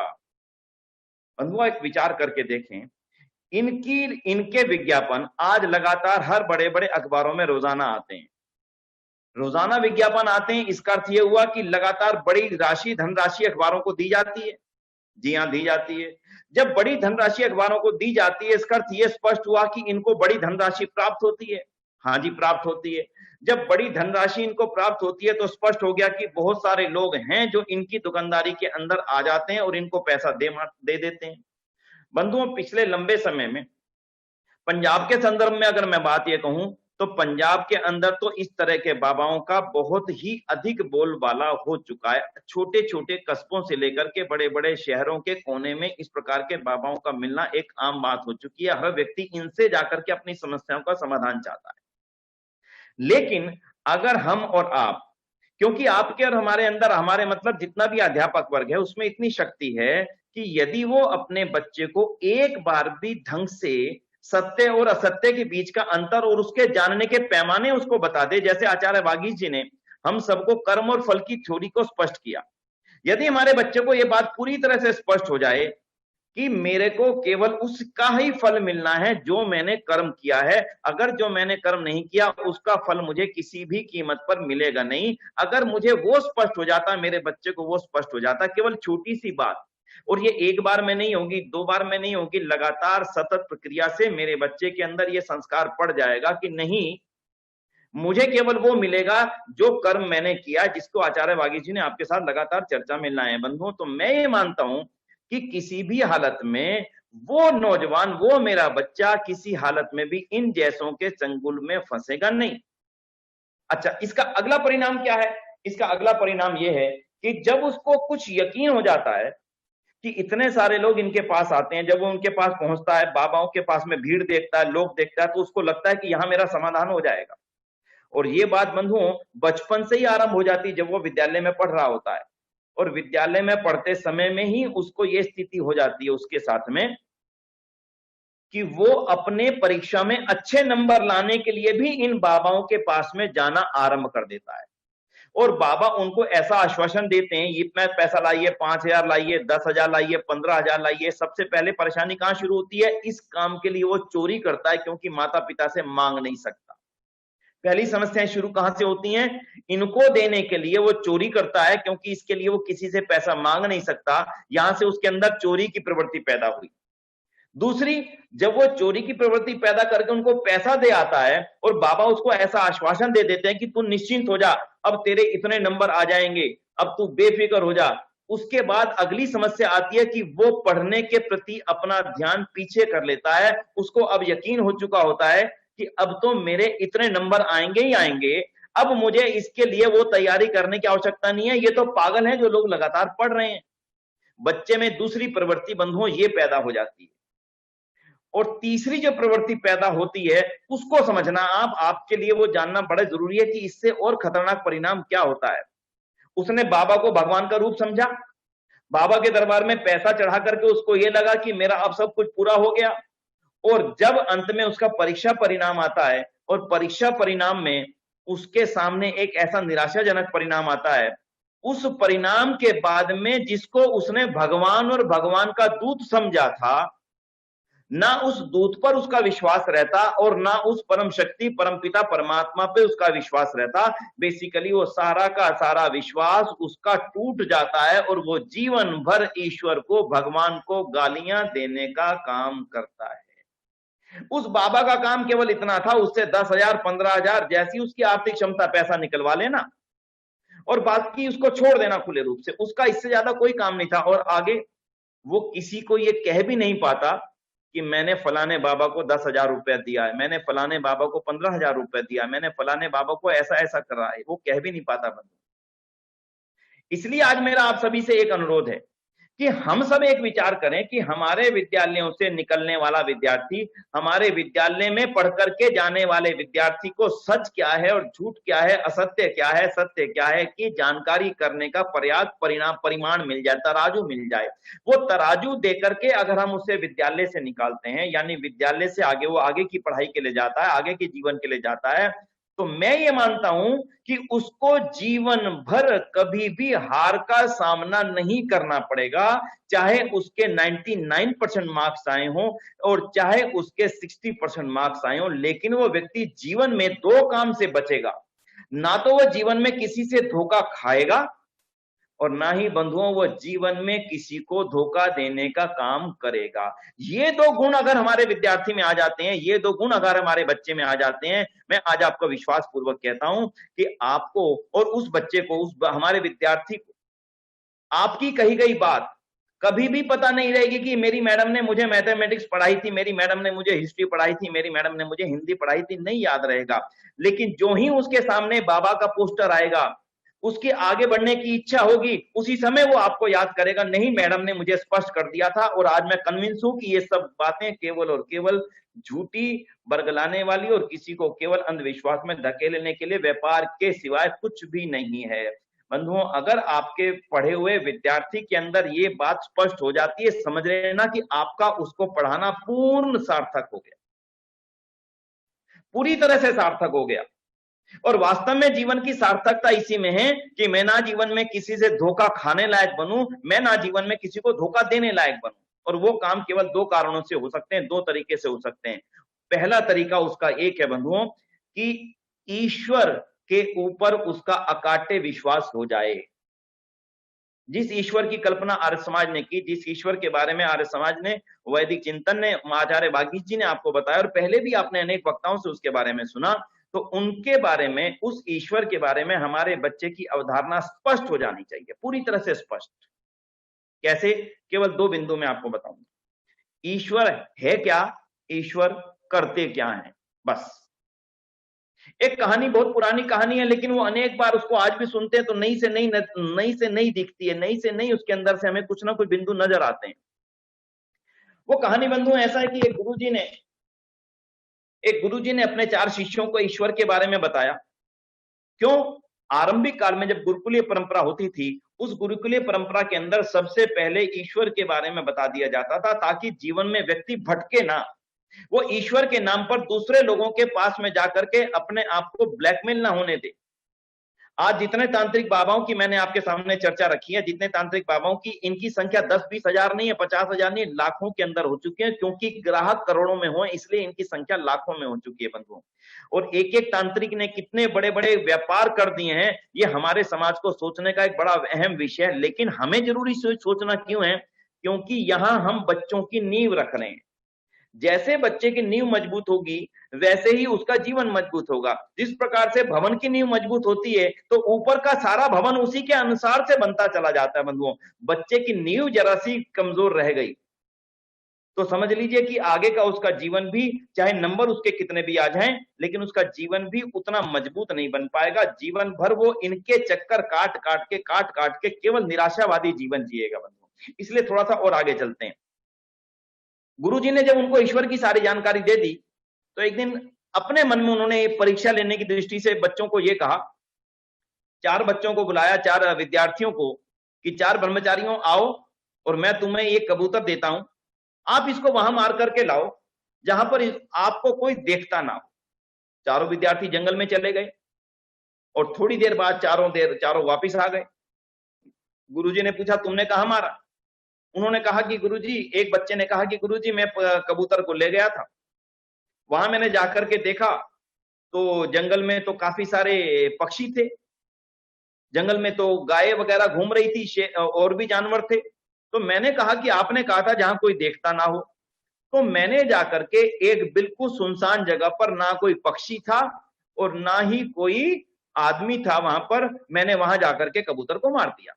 दूसरे ने कहा कि आचार्य, जब मैंने वहां देखा कि ना कोई पक्षी है ना कोई आदमी है, लेकिन मैंने सोचा मैं तो हूं, आपने कहा था जहां कोई ना हो वहां मारना, तो मैंने कहा कि जहां मैं भी ना देखूं, तो मैं गुफा के अंदर चला गया और गुफा के अंदर चल करके मैंने इसकी कबूतर को वहां मार दिया।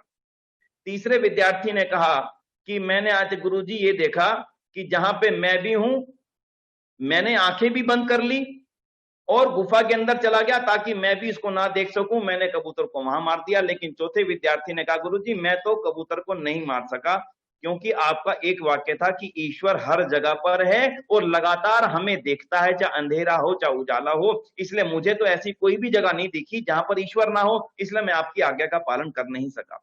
बंधुओं, यदि बचपन में हमारे बच्चे को ईश्वर का ऐसा ज्ञान हो जाए कि वो हर जगह मौजूद है, हर जगह मुझे देख रहा है, कोई जगह उससे खाली नहीं है, मैं आपको विश्वास से कहता हूं जीवन भर वो गलत काम नहीं कर सकता। उसके लिए जब हमने रास्ता दे दिया, उसके लिए जब हमने कोई रास्ता दे दिया कि ऐसा कर लोगे तो पाप माफ हो जाएंगे, ये भी एक प्रकार का अंधविश्वास था, जिसके कारण से बच्चों ने या आने वाले समय में उसी व्यक्ति ने नागरिक बनना है। आने वाले समय में जब उसको रास्ता मिल जाता है, वो ईश्वर को ना मान करके उस रास्ते पर चलने लग पड़ता है, जिसके कारण से उसके अंदर अंधविश्वास व्याप्त हो जाता है। और उसका परिणाम क्या होता है बंधुओं? अब उसका नेक्स्ट परिणाम सुनिए। अब उसके लिए नेक्स्ट परिणाम के रूप में मैं अंधविश्वास की इस चर्चा में जो बाबाओं की तांत्रिकों की शुरू करी थी, आज उन कहानियों को तो आपके सामने नहीं रखूंगा कि इन बाबाओं के इस पूरे व्यापार ने, इन बाबाओं के पूरे जंजाल ने कितने परिवारों को आज उजाड़ दिया है, कितनी फैमिली आज अलग हो चुकी हैं, कितनी फैमिलीज के अंदर लोगों ने आत्महत्याएं कर ली हैं, कितने लोगों ने इन तांत्रिकों की बात को मान करके कि अगर तुझे अपना बच्चा स्वस्थ चाहिए तो किसी और बच्चे की बलि चढ़ा दे, और किसी पड़ोसी झुग्गी से निकाल करके बच्चे को ला करके उसकी बलि चढ़ा देते हैं। और जब वो बलि चढ़ा देता है तो वो तांत्रिक कहता तुझे बलि चढ़ाते केवल मैंने देखा है, जीवन भर मेरी तू गुलामी करना, और वो व्यक्ति जीवन भर उसकी गुलामी करता, यानी ब्लैकमेल करता। ऐसे ऐसे जंजाल में हम अपने बच्चों को ना फंसने दें, ये हमारे विद्यार्थियों की सबसे बड़ी सफलता होगी। अब इससे अगला स्टेप क्या है बंधुओं? इससे अगला स्टेप है कि जब हमारे बड़े सुंदर विज्ञापन हमारे टीवी में आने लगते हैं, और वो टीवी में विज्ञापन आते हैं लक्ष्मी यंत्र, श्री हनुमान यंत्र, श्री सरस्वती यंत्र, और ना जाने कितने तरह के यंत्रों को हमारे ऊपर डाल दिया जाता है कि जीवन में हर प्रकार की सफलता आपको चाहिए तो ये यंत्र खरीद लीजिए, इसको अपने घर में स्थापित कर लीजिए, तो आपके जीवन में निश्चित रूप से लगातार आगमन ही आगमन होता चला जाएगा, होता चला जाएगा। देख लीजिए सारे मंत्र, ये सारे के सारे यंत्र इस समय लगातार टीवी पे बिक रहे हैं, हमारे सोशल मीडिया पे बिक रहे हैं, इनकी अलग अलग वेबसाइट बनी है, इनके एजेंट्स हैं, लाखों की संख्या में एजेंट। मैं कभी कभी ये सोचता हूं कि अगर इन यंत्रों से इतना ही बड़ा लाभ हो रहा था तो इतनी बड़ी तंत्र को, इतनी बड़ी सरकारों को गरीबी दूर करने में आखिर कितना समय लगता। लेकिन बंधुओं, मैं आज आपको ये कहना चाहता हूं कि वास्तव में इन यंत्रों से गरीबी दूर होती है, हकीकत में गरीबी दूर होती है। आप इसको अन्यथा मत लीजिएगा, मेरी बात को सुन लीजिएगा, मैं विश्वास से कहता हूं कि गरीबी दूर होती है। बंधुओं, इस यंत्र को लेने से निश्चित रूप से जिनकी गरीबी दूर होती है, उन 5 लोगों के नाम मैं आपको गिनवाता हूं। यंत्र बनाने वाले की गरीबी दूर होती है, यंत्र बेचने वाले की गरीबी दूर होती है, यंत्र का विज्ञापन जो अभिनेता करते हैं उन अभिनेताओं को पैसा मिलता है, उनकी गरीबी दूर होती है, और जो टीवी वाले विज्ञापन चलाते हैं, टीवी वालों को विज्ञापन का पैसा मिलता है, विज्ञापन का पैसा मिलने के कारण से टीवी वालों की गरीबी दूर होती है। लेकिन बंधुओं, इन सबको अमीर बनाने का जिम्मा किसका है? सोच करके बताना, जरा विचार करके आप बताना, इन सबको अमीर बनाने का जिम्मा किसने ले रखा है? जो बेचारा अपनी गरीबी दूर करने के लिए जैसे तैसे 500, 800, 1000 रुपया इकट्ठा करके इसको देने जाता है। वो व्यक्ति जिसकी गरीबी दूर होनी थी, वो इन सब लोगों को अमीर करने के लिए चल रहा है। आज अगर हमारी सफलता आप देखना चाहें, हमारी सफलता इसमें होगी कि हमारे स्कूल से निकला हुआ कोई भी बच्चा किसी भी कीमत पर इन जंजालों में नहीं फंसेगा। जीवन भर उसको ये बात स्पष्ट होगी कि मुझे मेरे कर्म का फल मिलेगा, इन यंत्रों से कभी जीवन में ना किसी को कुछ मिला, ना ही किसी को कुछ मिलेगा। बंधुओं, आपको भी अंदर से एक आत्मसंतुष्टि का एहसास होगा कि मेरा पढ़ा हुआ बच्चा कभी इस अंधविश्वास में, इस पाखंड में नहीं फंसेगा। जब उसको ये यकीन हो जाएगा, जब उसको ये स्पष्ट हो जाएगा कि किसी कीमत पर भी इनसे कुछ भी हासिल होने वाला नहीं, बंधुओं, तब उसका ध्यान केवल और केवल कर्म में रहेगा, केवल और केवल कर्म करने में रहेगा, अच्छी पढ़ाई करने में रहेगा। इन तंत्रों में जाने से उसका जो ध्यान भटकता है उससे वो पूरी तरह से बच जाएगा बंधुओं। और ये जिम्मेदारी किसकी है? आपको लगता है कि माता पिता उसको ये बात बता पाएंगे? माफी चाहूंगा, नहीं बता पाएंगे। क्यों? क्योंकि शायद माता पिता ही इस अंधविश्वास में फंसे हुए हों। वो भी अपनी गरीबी दूर करने के लिए कहीं इन्हीं यंत्रों का सहारा न ले रहे हो। हाँ, माता पिता को ठीक करने का काम आपका बेटा करेगा, आपका नौजवान बच्चा करेगा, आपका विद्यार्थी करेगा, और केवल अपने माता पिता को नहीं, पूरे समाज के अंदर इन बातों का फैलाव वो व्यक्ति करेगा बंधु। और आज अगर हमारे विद्यालय से निकलने वाला विद्यार्थी इन बातों को दुनिया में फैलाने का काम करता है, अपने आप को इससे बचा करके रखता है, तो हम अपनी पूरी सफलता इसी में बंधु समझेंगे। पंजाब में एक और बड़ी समस्या पैदा हो चुकी है, आज उसकी ओर भी मैं आपका ध्यान दिलाना चाहूंगा। एक छोटी सी वीडियो देखिए। कुछ क्रिश्चियन मिशनरियां हमारे पंजाब के अंदर गांवों में भी और शहरों में भी लोगों को कैसे चंगाई सभा के नाम पर कितना बड़ा पाखंड फैला रही हैं। आप उसका एक छोटा सा सीन देखिए, उसकी चर्चा में इस सीन को देखने के बाद करूंगा। मैडम एक बार चला दीजिएगा प्लीज, ध्यान से देखिएगा सभी।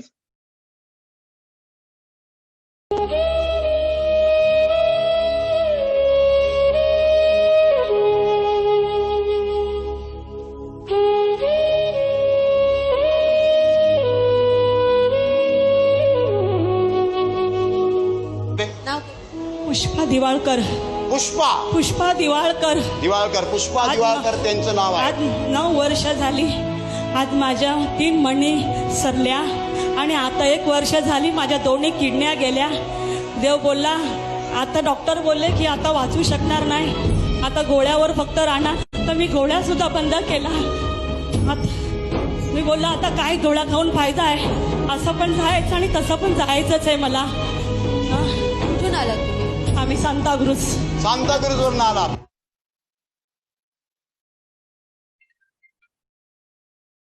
मैडम पूरी नहीं थी वीडियो, इतनी थी क्या? चलिए, अगर किसी कारण से वीडियो स्टिल हो गई है तो मैं आगे आपको दिखाता हूं। इस वीडियो में एक लेडी को लाया जाता है मंच के ऊपर, ये बताया जाता है कि इसकी दोनों किडनियां फेल हो चुकी है लंबे समय से और ये लगातार बेड पर है और आज हम इसको ठीक करके भेजेंगे। और सामने की जितनी भीड़ है उसको ये बताया जाता है कि यीशु का नाम लेने से, यीशु की बात करने से इसकी सारी किडनियां एकदम से ठीक हो जाएंगी। और थोड़ी देर के बाद में इसको यीशु के नाम से जोर जोर से बोला जाता है, चीखा जाता है इसके कान के अंदर, और थोड़ी ही देर में मंच के ऊपर ये उठ करके खड़ी हो जाती हैं और चलने लगती है और ये कहती है जय यीशु जय यीशु जय यीशु। बंधुओं, आधुनिक जगत में इससे ज्यादा अंधविश्वास भला बोले कहां जाकर के मिल पाएगा। लेकिन दुख की बात यह है कि जितनी भीड़ सामने बैठी थी, ये कोई अनपढ़ लोगों की भीड़ नहीं है, ये पढ़े लिखों की भीड़ है। और आज ऐसी बहुत सारी चीजें, हरप्रीत जी ने यहाँ पे लिखा है, आई हैव सीन दिस। अगर हमारा बच्चा भी हमारे विद्यालय से निकल करके ऐसी किसी सभा में जाता है, समझ लेना कि हमारी पढ़ाई कहीं ना कहीं अधूरी रह गई, हम पूरा उसको नहीं पढ़ा सके। इसलिए आज पंजाब को इन सब चीजों से बचाने की बेहद आवश्यकता है और उस आवश्यकता की पूर्ति सरकारों से नहीं होने वाली है। उस आवश्यकता की पूर्ति किसी कीमत पर भी हमारे किसी बहुत बड़े कानून से होने वाली नहीं है। उस आवश्यकता की पूर्ति बंधुओं केवल और केवल आप कर सकते हैं जब आप अपने विद्यार्थी को इस बात को बिल्कुल स्पष्ट कर देंगे जिस बात की चर्चा अभी मैंने आपसे की है। इसलिए आज के इस सत्र में जो छोटा सत्र था, कुछ समय की मैं नहीं चाहता हूं अतिक्रमण हो, पहले ही शायद 2-3 मिनट हम ज्यादा जा चुके हैं। तो बंधुओं, मैं आपसे आज एक निवेदन करता हूं। आर्य समाज के विद्यालयों की जब स्थापना हुई थी तो ऐसे इस उद्देश्य को लेकर के हुई थी कि हम ऐसे समाज का निर्माण कर सकें जिस समाज में कोई अंधविश्वास ना हो, जिस समाज में कोई पाखंड ना हो, जिस समाज के अंदर सत्य और असत्य के जानने वालों की एक बड़ी भरमार हो और सत्य को फैलाने वालों की। उन्हीं विचारों को लेकर के हमारे इन्हीं आर्य समाज के विद्यालयों से भगत सिंह जैसे महानुभाव निकले।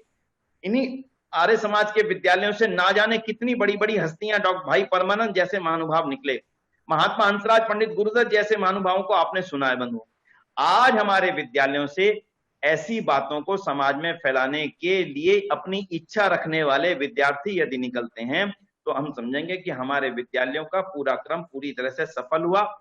कभी तांत्रिकों का इतना बड़ा जो जंजाल है, हम ये कहें कि वो कोई हजारों का बिजनेस है, गलत है। लाखों का बिजनेस है तो गलत है, करोड़ों का बिजनेस है तो गलत है, अगर अरबों का बिजनेस कहूंगा तो भी मैं कहूंगा कि गलत है। इन सारे तांत्रिकों का जो बिजनेस है वो लगभग खरबों रुपयों का है। बंधुओं, आज के समय में आप विचार कर लीजिए कि किस प्रकार से हमारे परिवारों को, हमारे नौजवानों को हमारी जनता को और हमारे ऐसे गरीब परिवारों को ब्लैकमेल करके इसके चंगुल में फंसाया जा रहा है। तो इस सत्र के अंत में मैं आपसे एक ही निवेदन करूंगा, आज अपना सबसे पहला आप अपने मन को निश्चित कर लीजिए कि आप किसी कीमत पर भी, किसी के बहकाने से भी, किसी के कहने से भी इस प्रकार के किसी प्रपंच में शामिल ना हो। मन से मजबूत होइए, क्योंकि जब तक आप स्वयं मन से मजबूत नहीं होंगे, आपका थोड़ा सा भी विश्वास इन सब बातों में रहेगा, तब तक आप अपने बच्चे को उतने अधिकार पूर्वक अपनी बात को नहीं कह सकेंगे।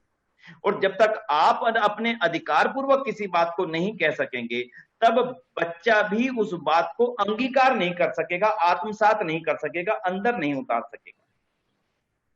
इसलिए बंधुओं, फिर कभी चर्चा का जब अवसर आएगा, तभी आपसे और अधिक चर्चा का अवसर आएगा, तब इन विषयों को और ज्यादा मैं आपके सामने रखूंगा। आज तो मैं पंजाब आरक्षण सभा का बहुत बहुत धन्यवाद करता हूं। इस विषय को अपने इस छोटे से सत्रों में आपने शामिल किया, मुझे आपसे चर्चा करने का एक अवसर प्रदान किया और आपसे चर्चा करके अच्छा लगा। आचार्य वागीश जी, राकेश आर्य जी और रेणुका ठुकराल जी, और जिनके भी आपने सुने हैं और आगे जिनको आप सुनेंगे, उन सब चीजों को सुन करके मन में एक ही धारणा बना के रखना कि आप वो पिलर हैं जिस पिलर से एक बच्चा 12 साल तक बंधा रहता है, और उस पिलर से जब वो अपने आप को अलग करके संसार के वातावरण में, खुले वातावरण में तैरने के लिए जाता है, तब वो इतना मजबूत हो चुका होता है कि उसे जीवन में कोई भी भटकाने वाली चीज उसको भटका नहीं सकती। अगर आपका अपना बच्चा इतना मजबूत होकर निकल गया, समझ लीजिए कि आपका अध्यापन काल पूरी तरह से सफल है। आप उन गुरुओं से शिक्षा लें जिन गुरुओं ने मजबूत शिष्यों को पैदा किया, और उनमें से एक ही गुरु का नाम मैं लूंगा, उसकी चर्चा आज करने का समय नहीं है, इसलिए नहीं कर पाएंगे। और उस गुरु का नाम था गुरु विरजानंद सरस्वती।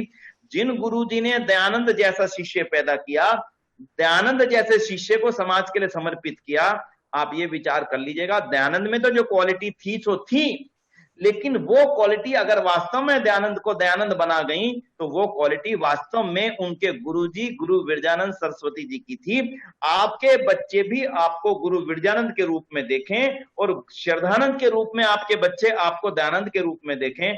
अगर आपको आपके बच्चे इन गुरुओं के रूप में देखते हैं, आप समझ लीजिएगा आपका जीवन सफल है। बंधुओं, केवल गुरु का आचरण, गुरु का जो हमारा कर्तव्य है, वो इस अध्यापक जो हमारा एक पेशा है, इस पेशे की सबसे बड़ी सफलता धन नहीं है।